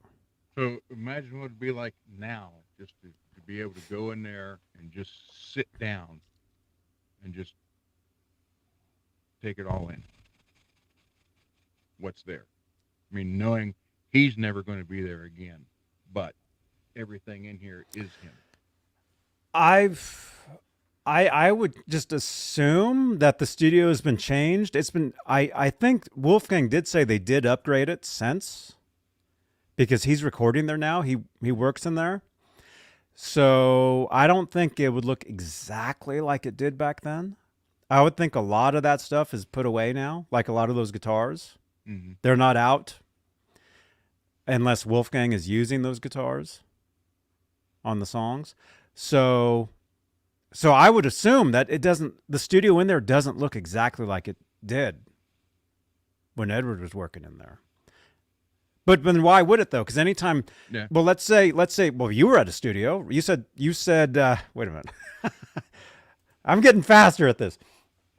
You were at a studio one time, and you had said this guy actually walked in on you one time. Yep. Johnny. Hey, Johnny. I'm over here.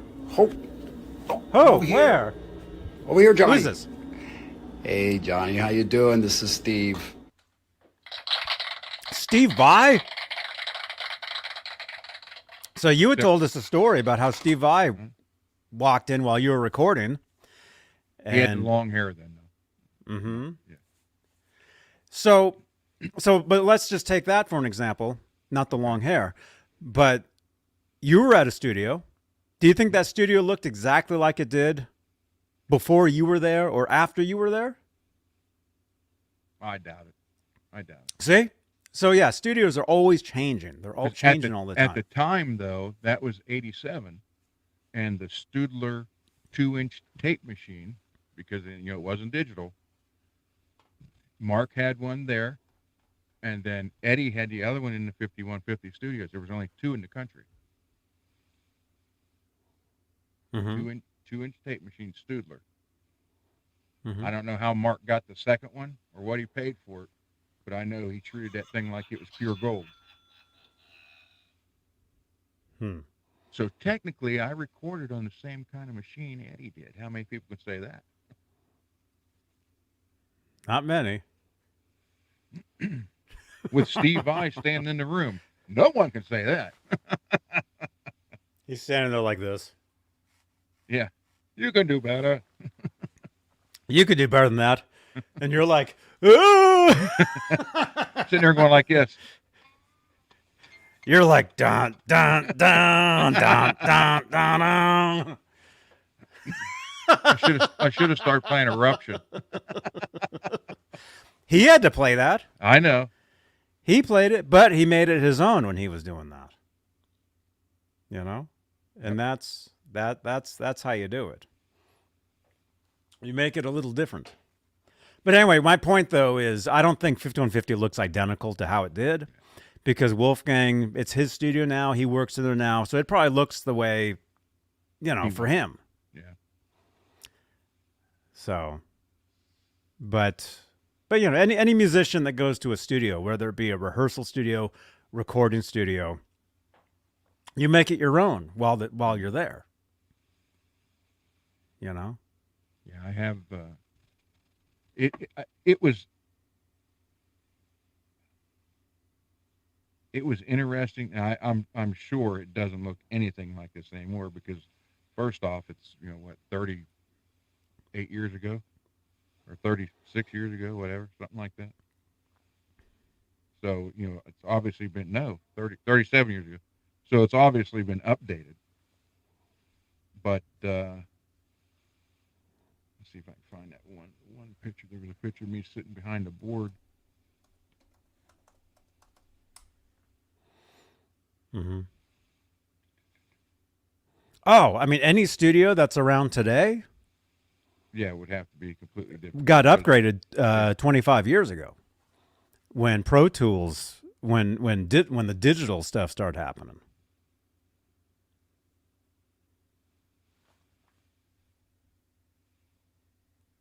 Yeah. Right over my shoulder is the Studler tape machine. Come on, damn it. Which one's you?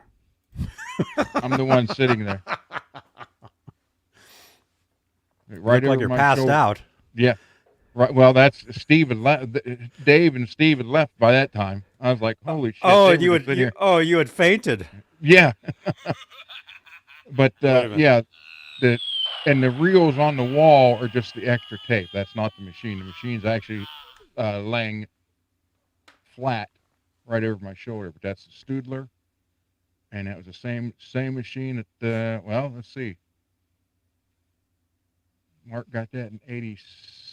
That was 87. That picture was taken. So, yeah. So what album would have been Van Halen recorded on that then? On what? In 87, 87, 88. What album would have Van Halen recorded? In 87? Yeah, it would have been recorded on that same machine. Ask the chat. Chat friends. What album was Van Halen recording in 1987? And look at this, Edward Van Halen's 5150 studio.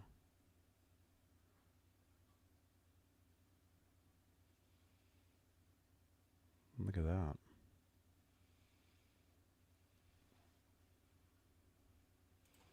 Mikins.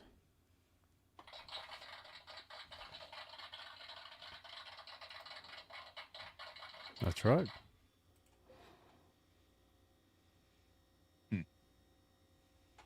Yeah, and those white boxes on the floor are the 2-inch tapes. Mm-hmm.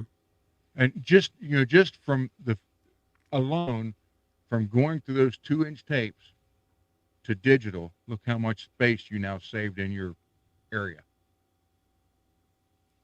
So you no longer have to have the 2-inch tapes stored and worried about the humidity and temperature and stuff that would ruin them. Yeah. Well, I mean, depending on the musician, depending on the studio, specifically like home studios. I mean, this was a home studio. Mm-hmm. This one right here. There was only a handful of bands, that ever publicly recorded there. Like Dakota in the chat. There was a band called Wildside that recorded there.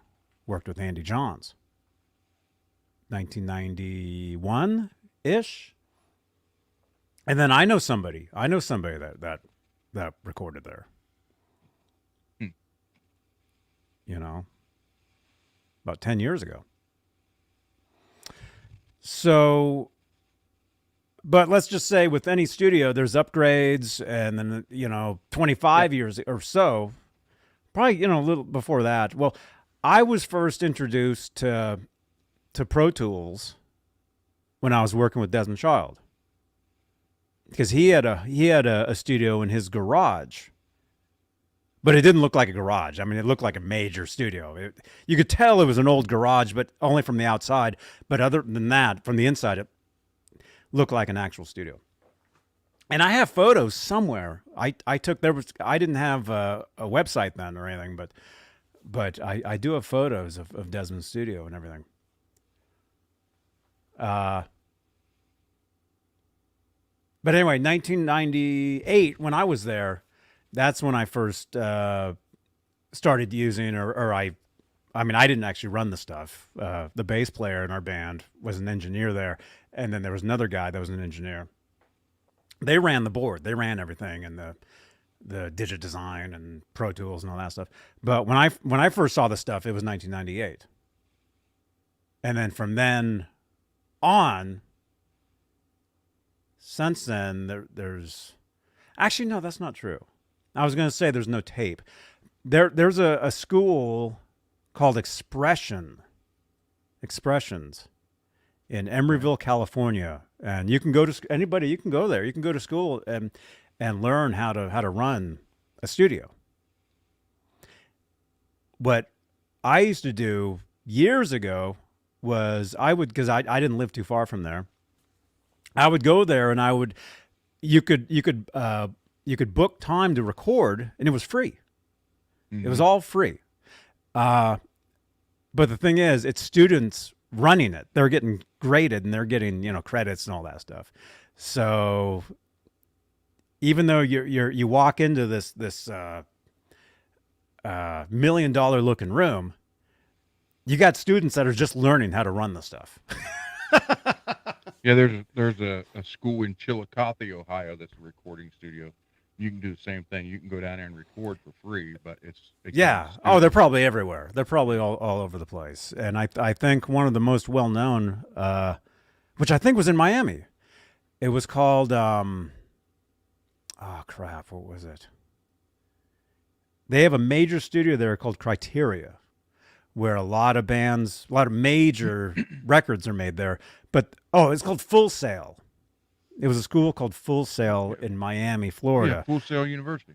Yeah. Yeah. That's where some of these interns, see, I've got my own intern, Janice. Desmond had interns that were working at his studio at the time when I was there. That's where my daughter's got her master's from graphic arts. Full Sail. And it's yeah. in Miami, right? Yeah. Yeah.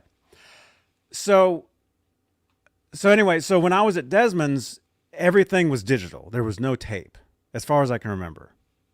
But a couple years later, when I'm going to Expressions to record for free, I remember we used tape.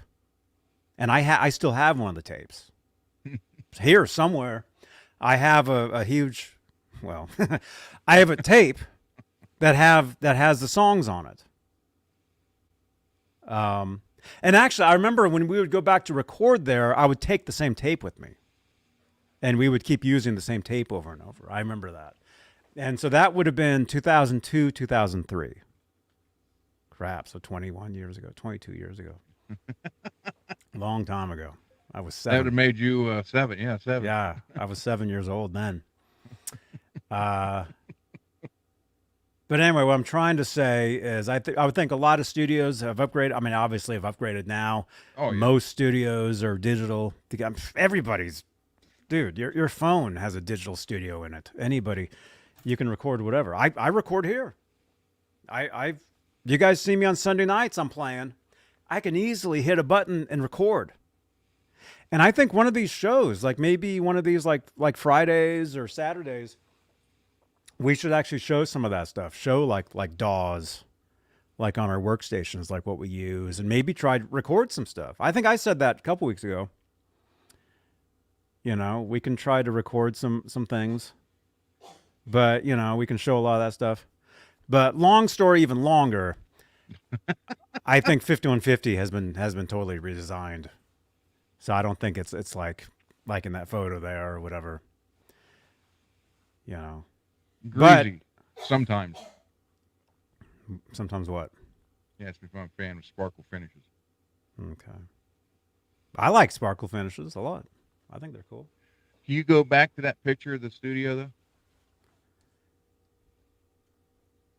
Or is that going to crash your laptop? I hope not. Wait, where is it? There it is. This photo is from the 80s. This photo is from like 1985 or something. Okay, so the stuff that's right there on the table, obviously there's a light beer bottle, a cup that was used as an ashtray, looks like a box of Marlboro Lights. This? No, well, those look like Winston, but by the board itself looks like a box of Marlboro Lights that's open. Yeah. They're probably Winston lights. Yeah, these are Winstons. Those are Winston lights. And then I think this is like a bottle of like vodka right here. That yellow box right there by That's a Miller Lite. That's a Miller Lite Yeah, bottle right there. I never drank, so I couldn't tell. I just knew it was a light beer. The yellow box, though, that looks like a box for a tube for an amp. Right here? Yeah. Could be, yeah.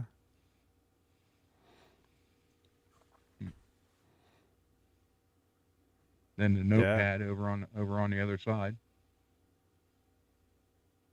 Yeah, and you got all that rack gear there. Yep. Compressors. All that stuff. See, a good studio. Pez dispenser. What, Mikins? There's a Pez dispenser over there. I like Pez. That's some good stuff. But no, if you have a studio, like if you know what you're doing, you got to have at least a few good compressors. And see, this is back then when you're running all this stuff to tape. And since this is the Van Halen show, this is 5150 we're looking at right here. It's circa 85-ish. So back then, they're recording to tape, and you need, all those compressors to run all the stuff in real time. You put them on the track, however many tracks, whatever. Now with digital, you can create a bus and do this and that and have a million different things going off. You can make things like way too perfect. Kind of like this show.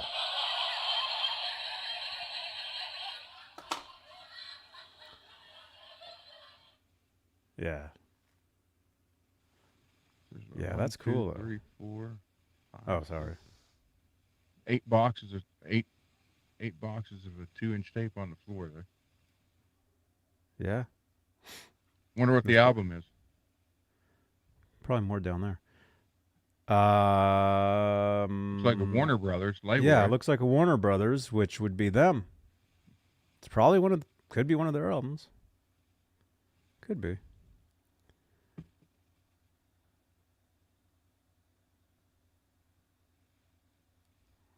Look at this. That's 5150 right there.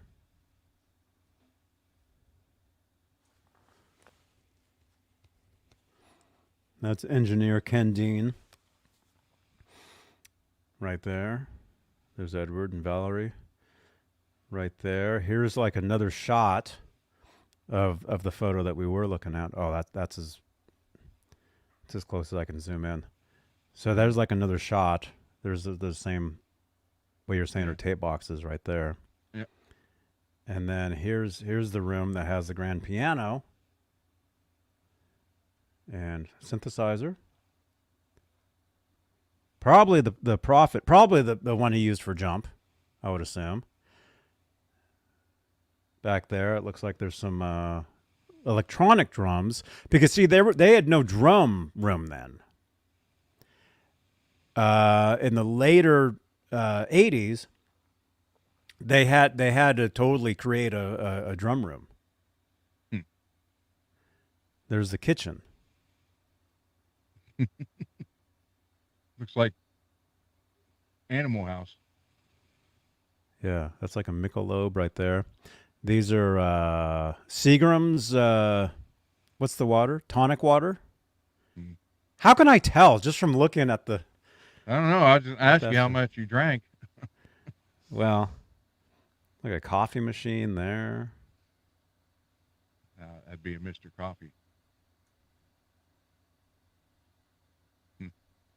There you go.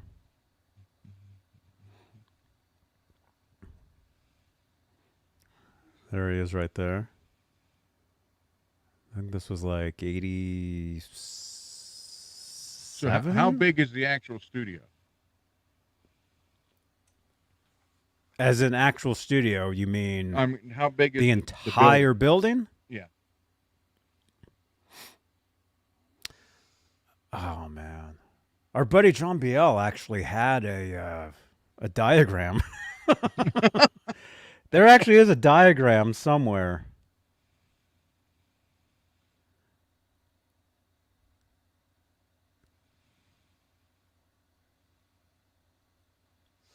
Where, I don't know where that diagram is. That's not 5150. That is.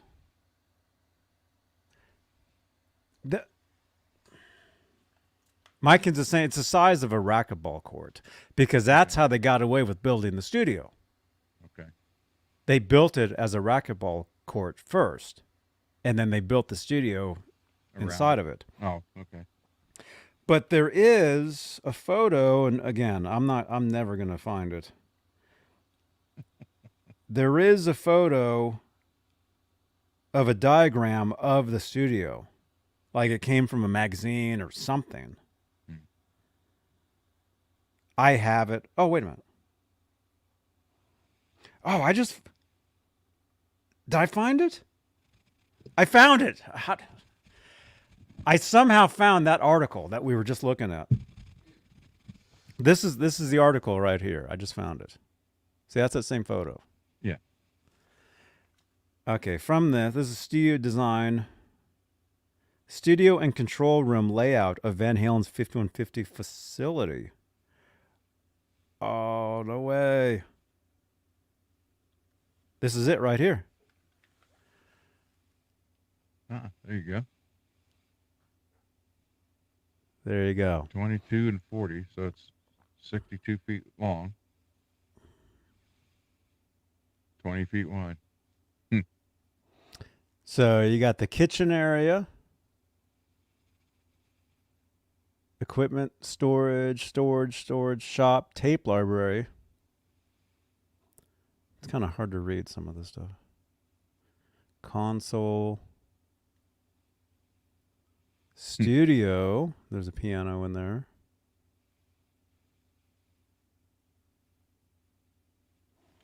And then if you want to get really technical, cross section of studio control room wall treatment. Wow. That brings back my AutoCAD and drafting days.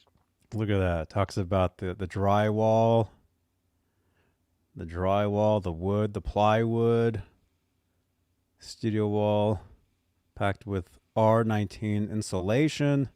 Now we're getting really into this. This is giving me ideas. You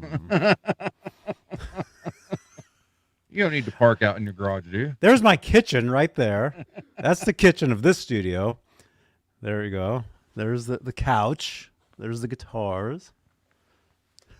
So we go through that door and we walk into the recording area? No, you walk out that door and you go outside. Well, we can add on, can't we? That takes you somewhere else. I still got a bunch of pallet lumber left, so. And, oh, here's more to that. I don't know if we can even, it's impossible to see some of this, but. Yep. There's another part of the studio there. And again, this is like in the 80s. Oh, there's no pictures of it now. Yeah. There's some recent stuff. Wow, look at the old Macintosh computers. Big 5-inch floppy disk. Yeah, Bet a lot of people in here don't remember those. that's the guitar workbench right there. Hmm. So that's where he would work on guitars, and obviously they had a computer there at one time. But the guitars are worked on right here. You see the magnifying glass. Yeah.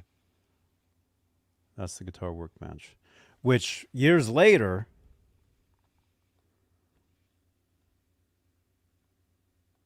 if I can find,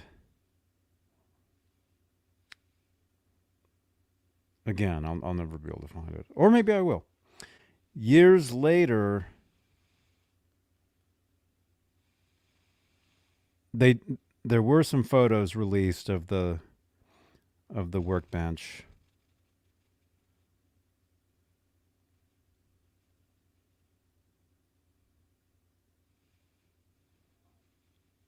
I'm looking. By the way, you guys, we're doing a giveaway. We're giving away a magazine Here, Johnny. in just a few. If you'd like to win this, hang out with us for a few more minutes. We're about a couple hours. Yeah, see, there you go. Yeah. Oh, yes, and that's that guitar in the back I was telling you about, that Rasta. They want the green? Yep. Yeah, our buddy Scott Smith gave that guitar to Edward. It's a replica of his guitar. So it looks like he did clean it up quite a bit. Yeah. Hmm. Yeah. What was I saying? Oh, a photo of... there are photos of the guitar workbench later on. Well, here's Edward in front of that same area that you just showed there. Like that same area. Yeah. Right there. In front of the board.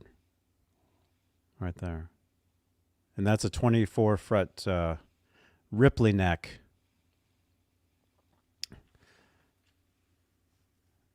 It's not a Ripley guitar, like as far as the technology. Okay, if I can find this one photo, I'll show you guys this photo, and then after that we can do the giveaway. Okay, yeah, there's that one there. Yeah. Yeah, that was from a magazine. So that's the opposite side of that workbench. Like from where I showed it, it was from where that door is. Mm-hmm.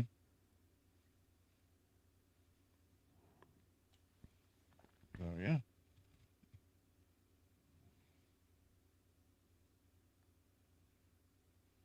Yeah. And actually here's another part of that workbench. Right here. Bunch of Wolfgang guitar bodies sitting there. And then there should be a photo. Does anybody know what I'm talking about? There was a photo of Edward holding a Wolfgang guitar in front of the workbench. And it was signed. It was signed to like an organization or something. Do you guys know that photo I'm talking about?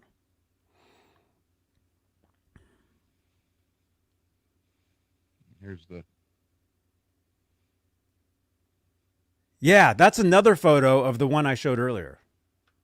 That's the exact era. That's the exact, like the same time. But there's probably another, the same. There's another photo. Wait a minute. Let me see if I can find it. It showed the...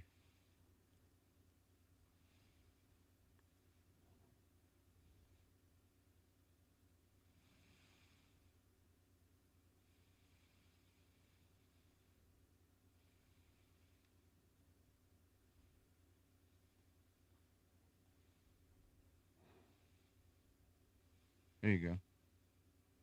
Yeah, Mykins, that would be incredible, man. You never know. There was 1, 2, 3, 4 tellies, Yeah, but see but that second, two of those tellies are Ripley's. They're not actually Telecasters. Okay. The ones with all the knobs on them. Mm-hmm. Yeah, those are Ripley What guitars. the hell's that white one? Right there behind the green one on the end. That's like a Vox, like a teardrop or something. That's a '60s. That's a '60s guitar.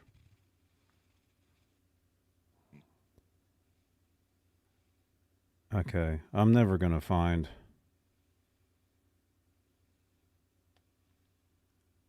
Anyway, Who's this kid? That's somebody that Eddie signed a guitar for.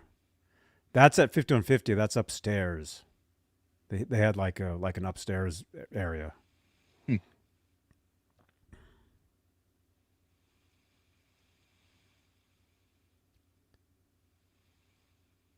Okay, and you guys probably don't know what I'm talking about. There's a photo of Edward in front of his. He's holding a Wolfgang. He's in front of his workbench. He's like showing the guitar.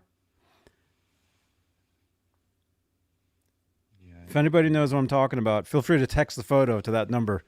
Although I'm going to look for another minute, and then after that, we're going to do the giveaway because we're at 2 hours. It's between 0 and 1 million. Oh, the giveaway? Yeah. Oh, we could just do it now. Should have started last week.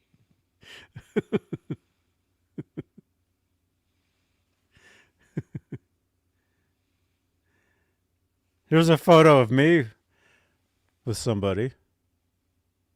I got so many photos with him, man. It's funny. I would see him all the time. You didn't even see that. That's like another time. That's another time I met him. I've met him so many times, man. It's cool. Rock Daddy, you talking about the white one right here? That's just a regular Randall cab. It just has I have a wait a minute. This is what you're seeing.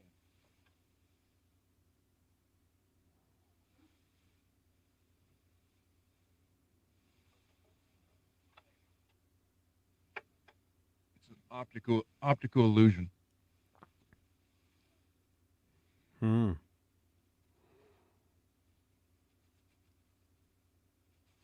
Okay, yeah. I'm not finding the photo. Anyway, you guys. Long story, even longer. Yeah, studios they're redesigned, they're changed. So I wouldn't think any studio anywhere would be the same after so many years. You know, they're always being updated. There was I can't think if it was might have been the studio that that Van Halen recorded the first album. There's something about I remember reading an article about a studio in California. Chris, you found it? And they talked about it. They talked about a certain soundboard, and they told all the albums that were recorded on this board.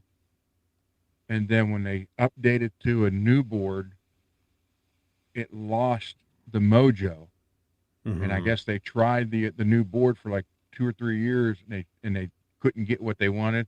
So they had to locate the old board because they'd sold it to somebody, and they had to locate it and buy it back and bring it back.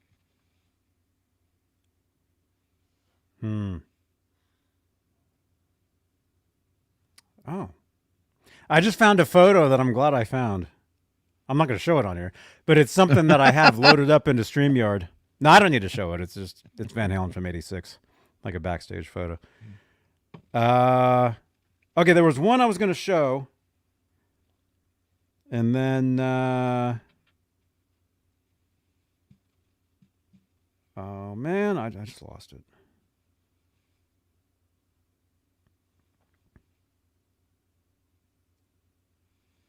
Dang it. Okay, so in the chat, Dave or Sammy? Oh, please.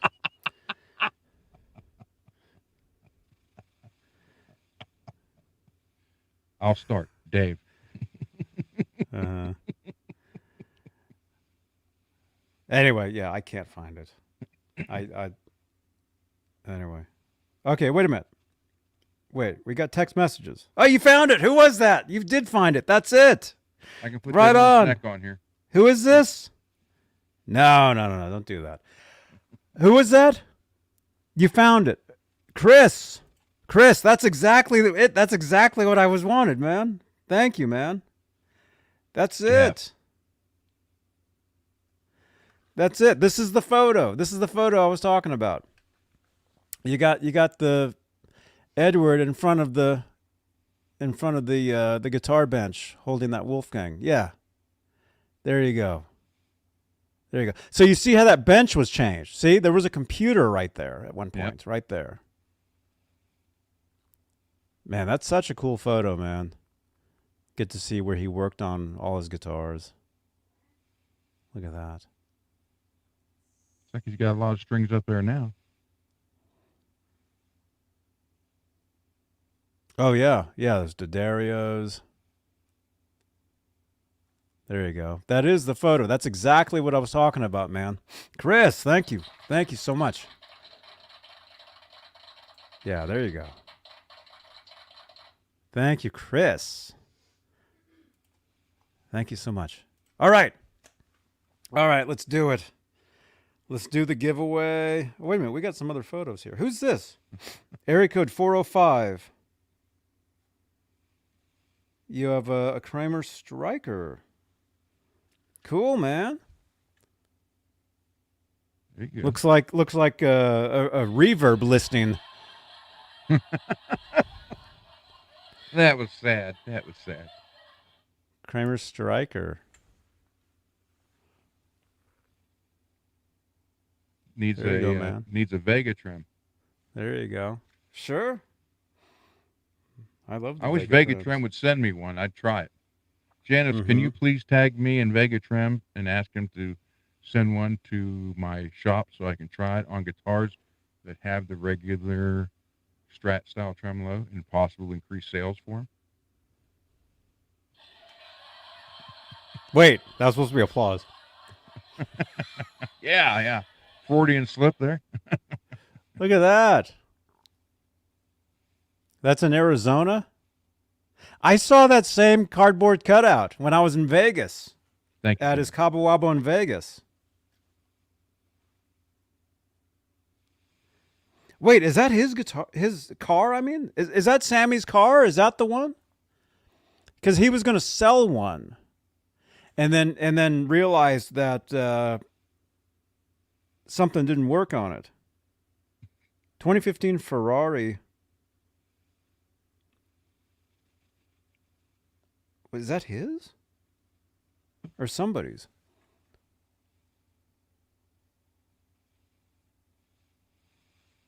Oh, it's an auction. October 24. Coming up this year. Oh, okay. One of one.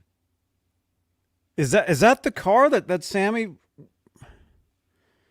I think that's it. I think that's Sammy's car. And he was gonna auction it or sell it, and then realized it like something was wrong with it, so he didn't. But then I guess they fixed it, maybe. Okay, we'll do one more. I really like this picture from the Frankenstein while it was on loan at a museum, I believe. Thimker just sent this in. Yeah, this was at the Met in New York. This is the guitar, and again, this was the guitar. A lot of people thought this was like a fake. No, this was the guitar at the museum. Yeah, that was years ago. That was on display there. Very cool, Thimker. Okay. All right, how are we doing on time? Okay, you guys.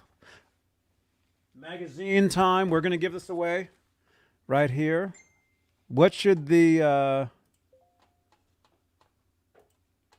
3,500? Oh, well, there you go. Well, you said that. You said that earlier. There Thank we go. you, Janice. There we go.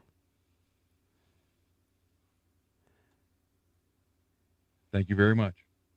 All right, 3,500. That seems kind of steep. 3,000. 3,000. All right, roll it. All right, you guys know how this works. In the chat, we're giving this magazine away. What you do, and this is on YouTube. It must be on YouTube, Mikins. Sorry. On YouTube, between 0 and 3,000. And I'll give you a hint right away. It's 4 digits already. Oh, that took away 0 to 999. So, yeah.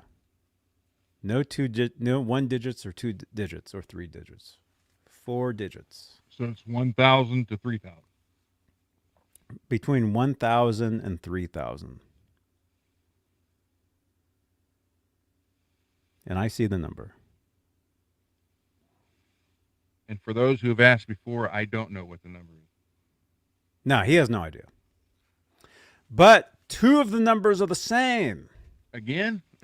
Yep. 2 of the numbers are the same. Now I'll tell you guys which one. The first number and the third number are both identical. Well, Does that help at all? Number? What's the first number? I can't say. What's the second number? Not the first. It's not the same as the first one.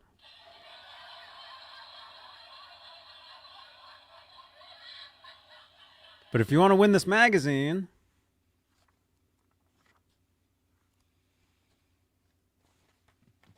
this is a cool one, man.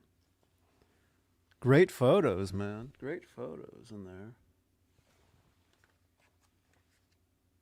There's another one of those shots, man. Anytime you would see Edward with the different Kramer, a backup Kramer, I think they're awesome. Look at that. Got the pointy headstock with the, well, at the time, the newer logo. That's cool. Yeah, and I can tell you exactly what he's playing there. He's playing the song Dreams. Because when he played Dreams, he would jump out from behind the synth and play the solo on the guitar.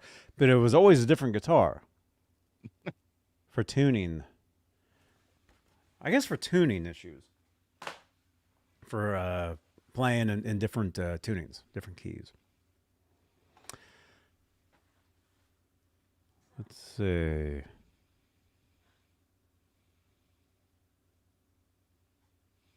Looks like a PV Tracer headstock. Isn't that? Nah, it wasn't. It wasn't. Nah. That would have been weird, though, huh, if it was.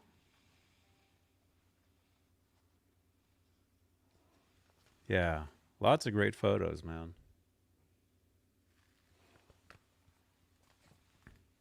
All right, so we're doing the giveaway for this, if you're watching.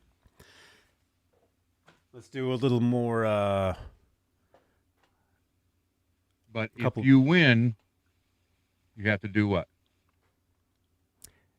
If you win, you need to text me ASAP who you are, where to send it, and what you want. And what it is. ASAP, you need to let me know. Because sometimes we do giveaways and I'll get a message that won't even have a name on it. It won't even say what it is. It'll just have an address. Or it'll just be a name. And it's like, huh? And I have to write back like, who is this? What's this? Oh, I won. Won what? I won the prize. What prize? The one you gave away. I gave away when? 2 weeks ago. See, and that doesn't help me. So if you guys win, you need to text me ASAP to that number that's being covered up by the chat. Your name, the address, where to send, and what it is. And yeah, because if it gets, you guys know.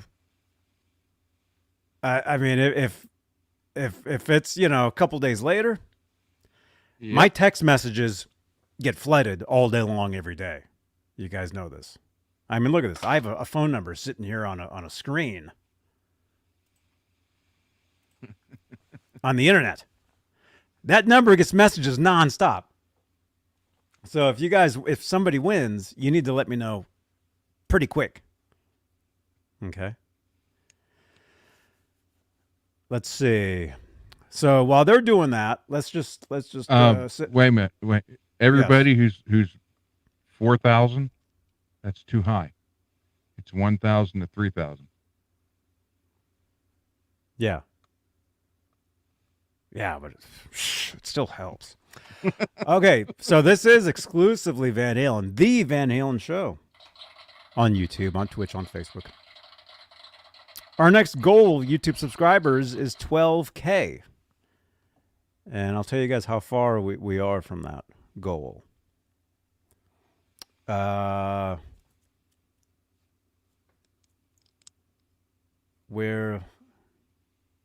about 800 subscribers away.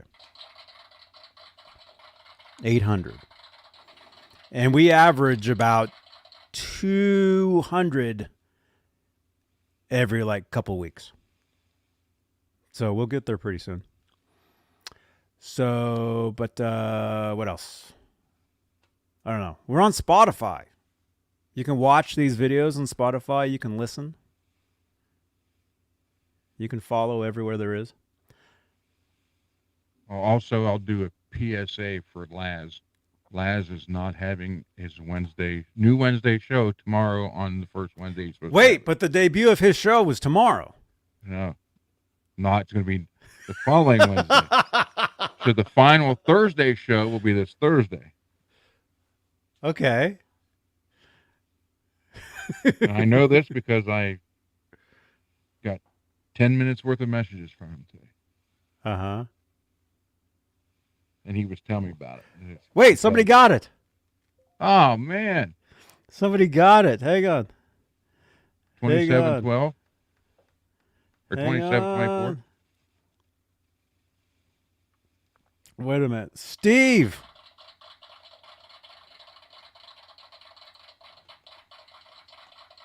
What was it? It was like 1,000 something. 1813? 1814? It was like the 18. Yeah, it was like that, I think. It was 1,800 something. Dude, you win. Steve. Congratulations, Steve.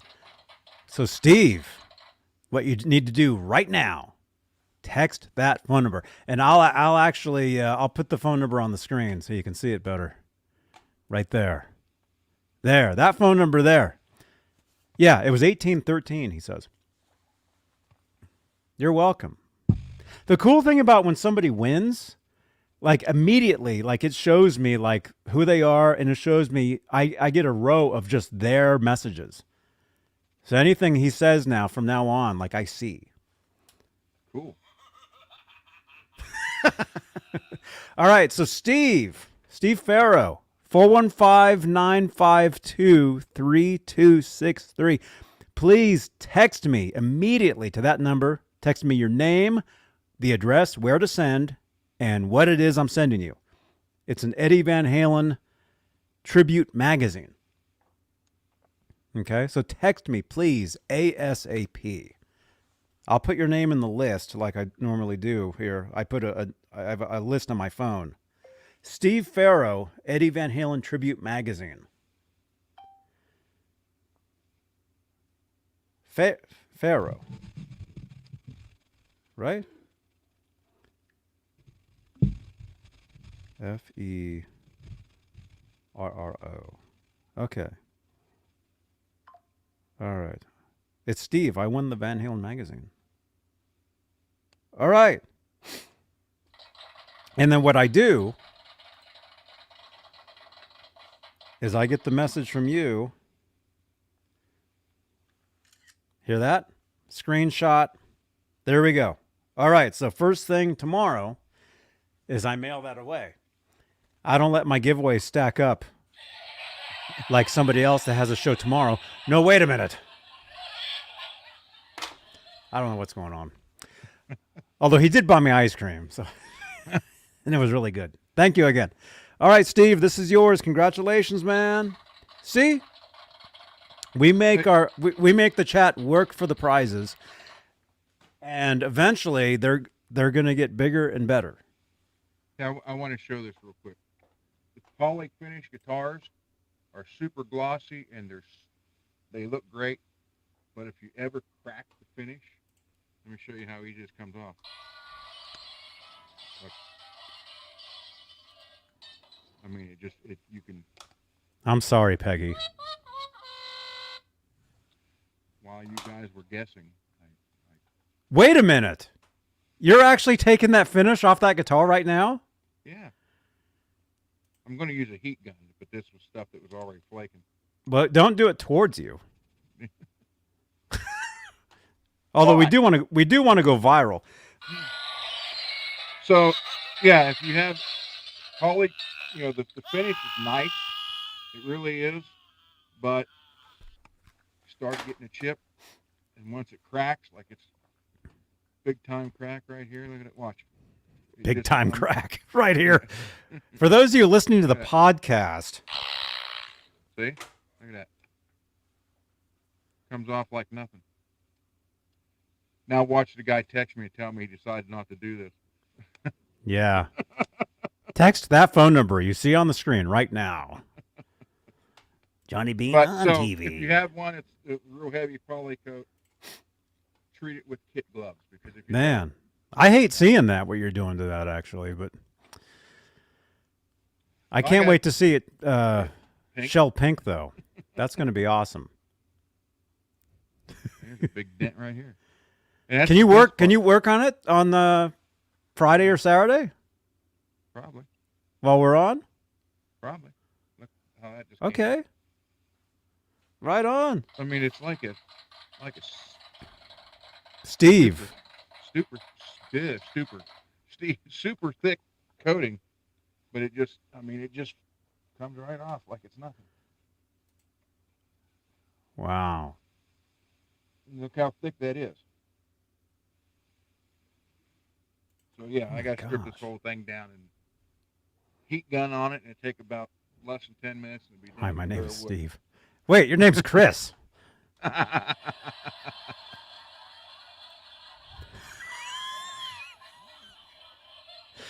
Well, my name's Johnny Cheech.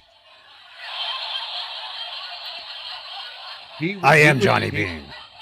He was there last night causing trouble. Well, I don't know anything about that. Let's wait till we're done. And then I can't wait to hear all about that. All right. Thank you, everybody, for watching. You guys are awesome. Channel members, thank you for your continued support for this channel and these shows. You guys are awesome. Thank you, thank you, thank you, thank you, thank you, thank you. And we will see you guys Friday. Well, actually, yeah, we'll see you guys, right? Yes, Friday. We'll see you guys Friday for Talking Guitars, where he'll be working on that guitar probably. Although I may see you guys before then. Keep it here, as Michael Anthony says. And you guys smash that subscribe and that notification bell, so you'll get notifications every time we go live. Like, did you guys get a notification when I went live yesterday at Guitar Center? No. Anybody that's here? No, I didn't. Yeah, you didn't. Anybody in the chat get a notification when I went live yesterday? Like when I go live just out of the blue. Do you guys get notifications for that stuff? Because I don't get notifications for any other channel. I don't know why that is. It's horrible. Steve says he didn't. I can see your chat, Steve. That's awesome. Steve Farrow. Laz. Laz, we weren't just talking about you. Laz, what's going on? I thought your big show was tomorrow. I gave a public service announcement for you, Laz. You need to send him the link so when we get off here, he can join and tell you about last night. Okay. Well, also, you guys, tomorrow is Van Halentine's Day. So maybe I'll do some sort of special Van Halen show tomorrow for Van Halentine's Day. After all, it is Wolfgang Wednesday. Maybe I'll see you guys tomorrow. We'll see. But hey, thank you everybody for tuning in. 3 pickups in the night's one. I forgot tomorrow's Valentine's Day, so I'm starting it next Wednesday. The Big Mauve. The Big Mauve. What's a Big Mauve? Big move, I bet. Big move. You're moving? Thank you, Janice. Thank you, Janice. Thank you for the tweet. Thank you. All right. You guys are awesome. I'll see you guys on Twitch a little later. Hang out with us. We have a good time. All right. Johnny Beane TV. Bye-bye. Hey, this is Michael Anthony right here, and you are watching exclusively Van Halen on the Johnny Beane TV. Keep it there. Woo! See ya! And then I'll give you mine, so come back around this way. Okay, let's go. All right. Mike, hi. How you doing? I'm Johnny Beane. I met you last year. I talked to you on Google Plus. Oh! I remember you, yeah. Look like, All right, let's go. Mike and 3. Yeah, he was at a Google Plus hangout. I'm Johnny Beane.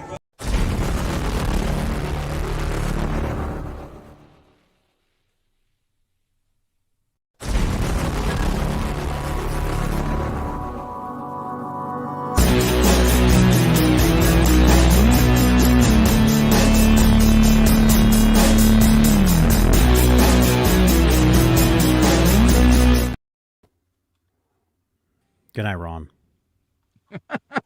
Good night, John Boy. Good night, Mary Ellen.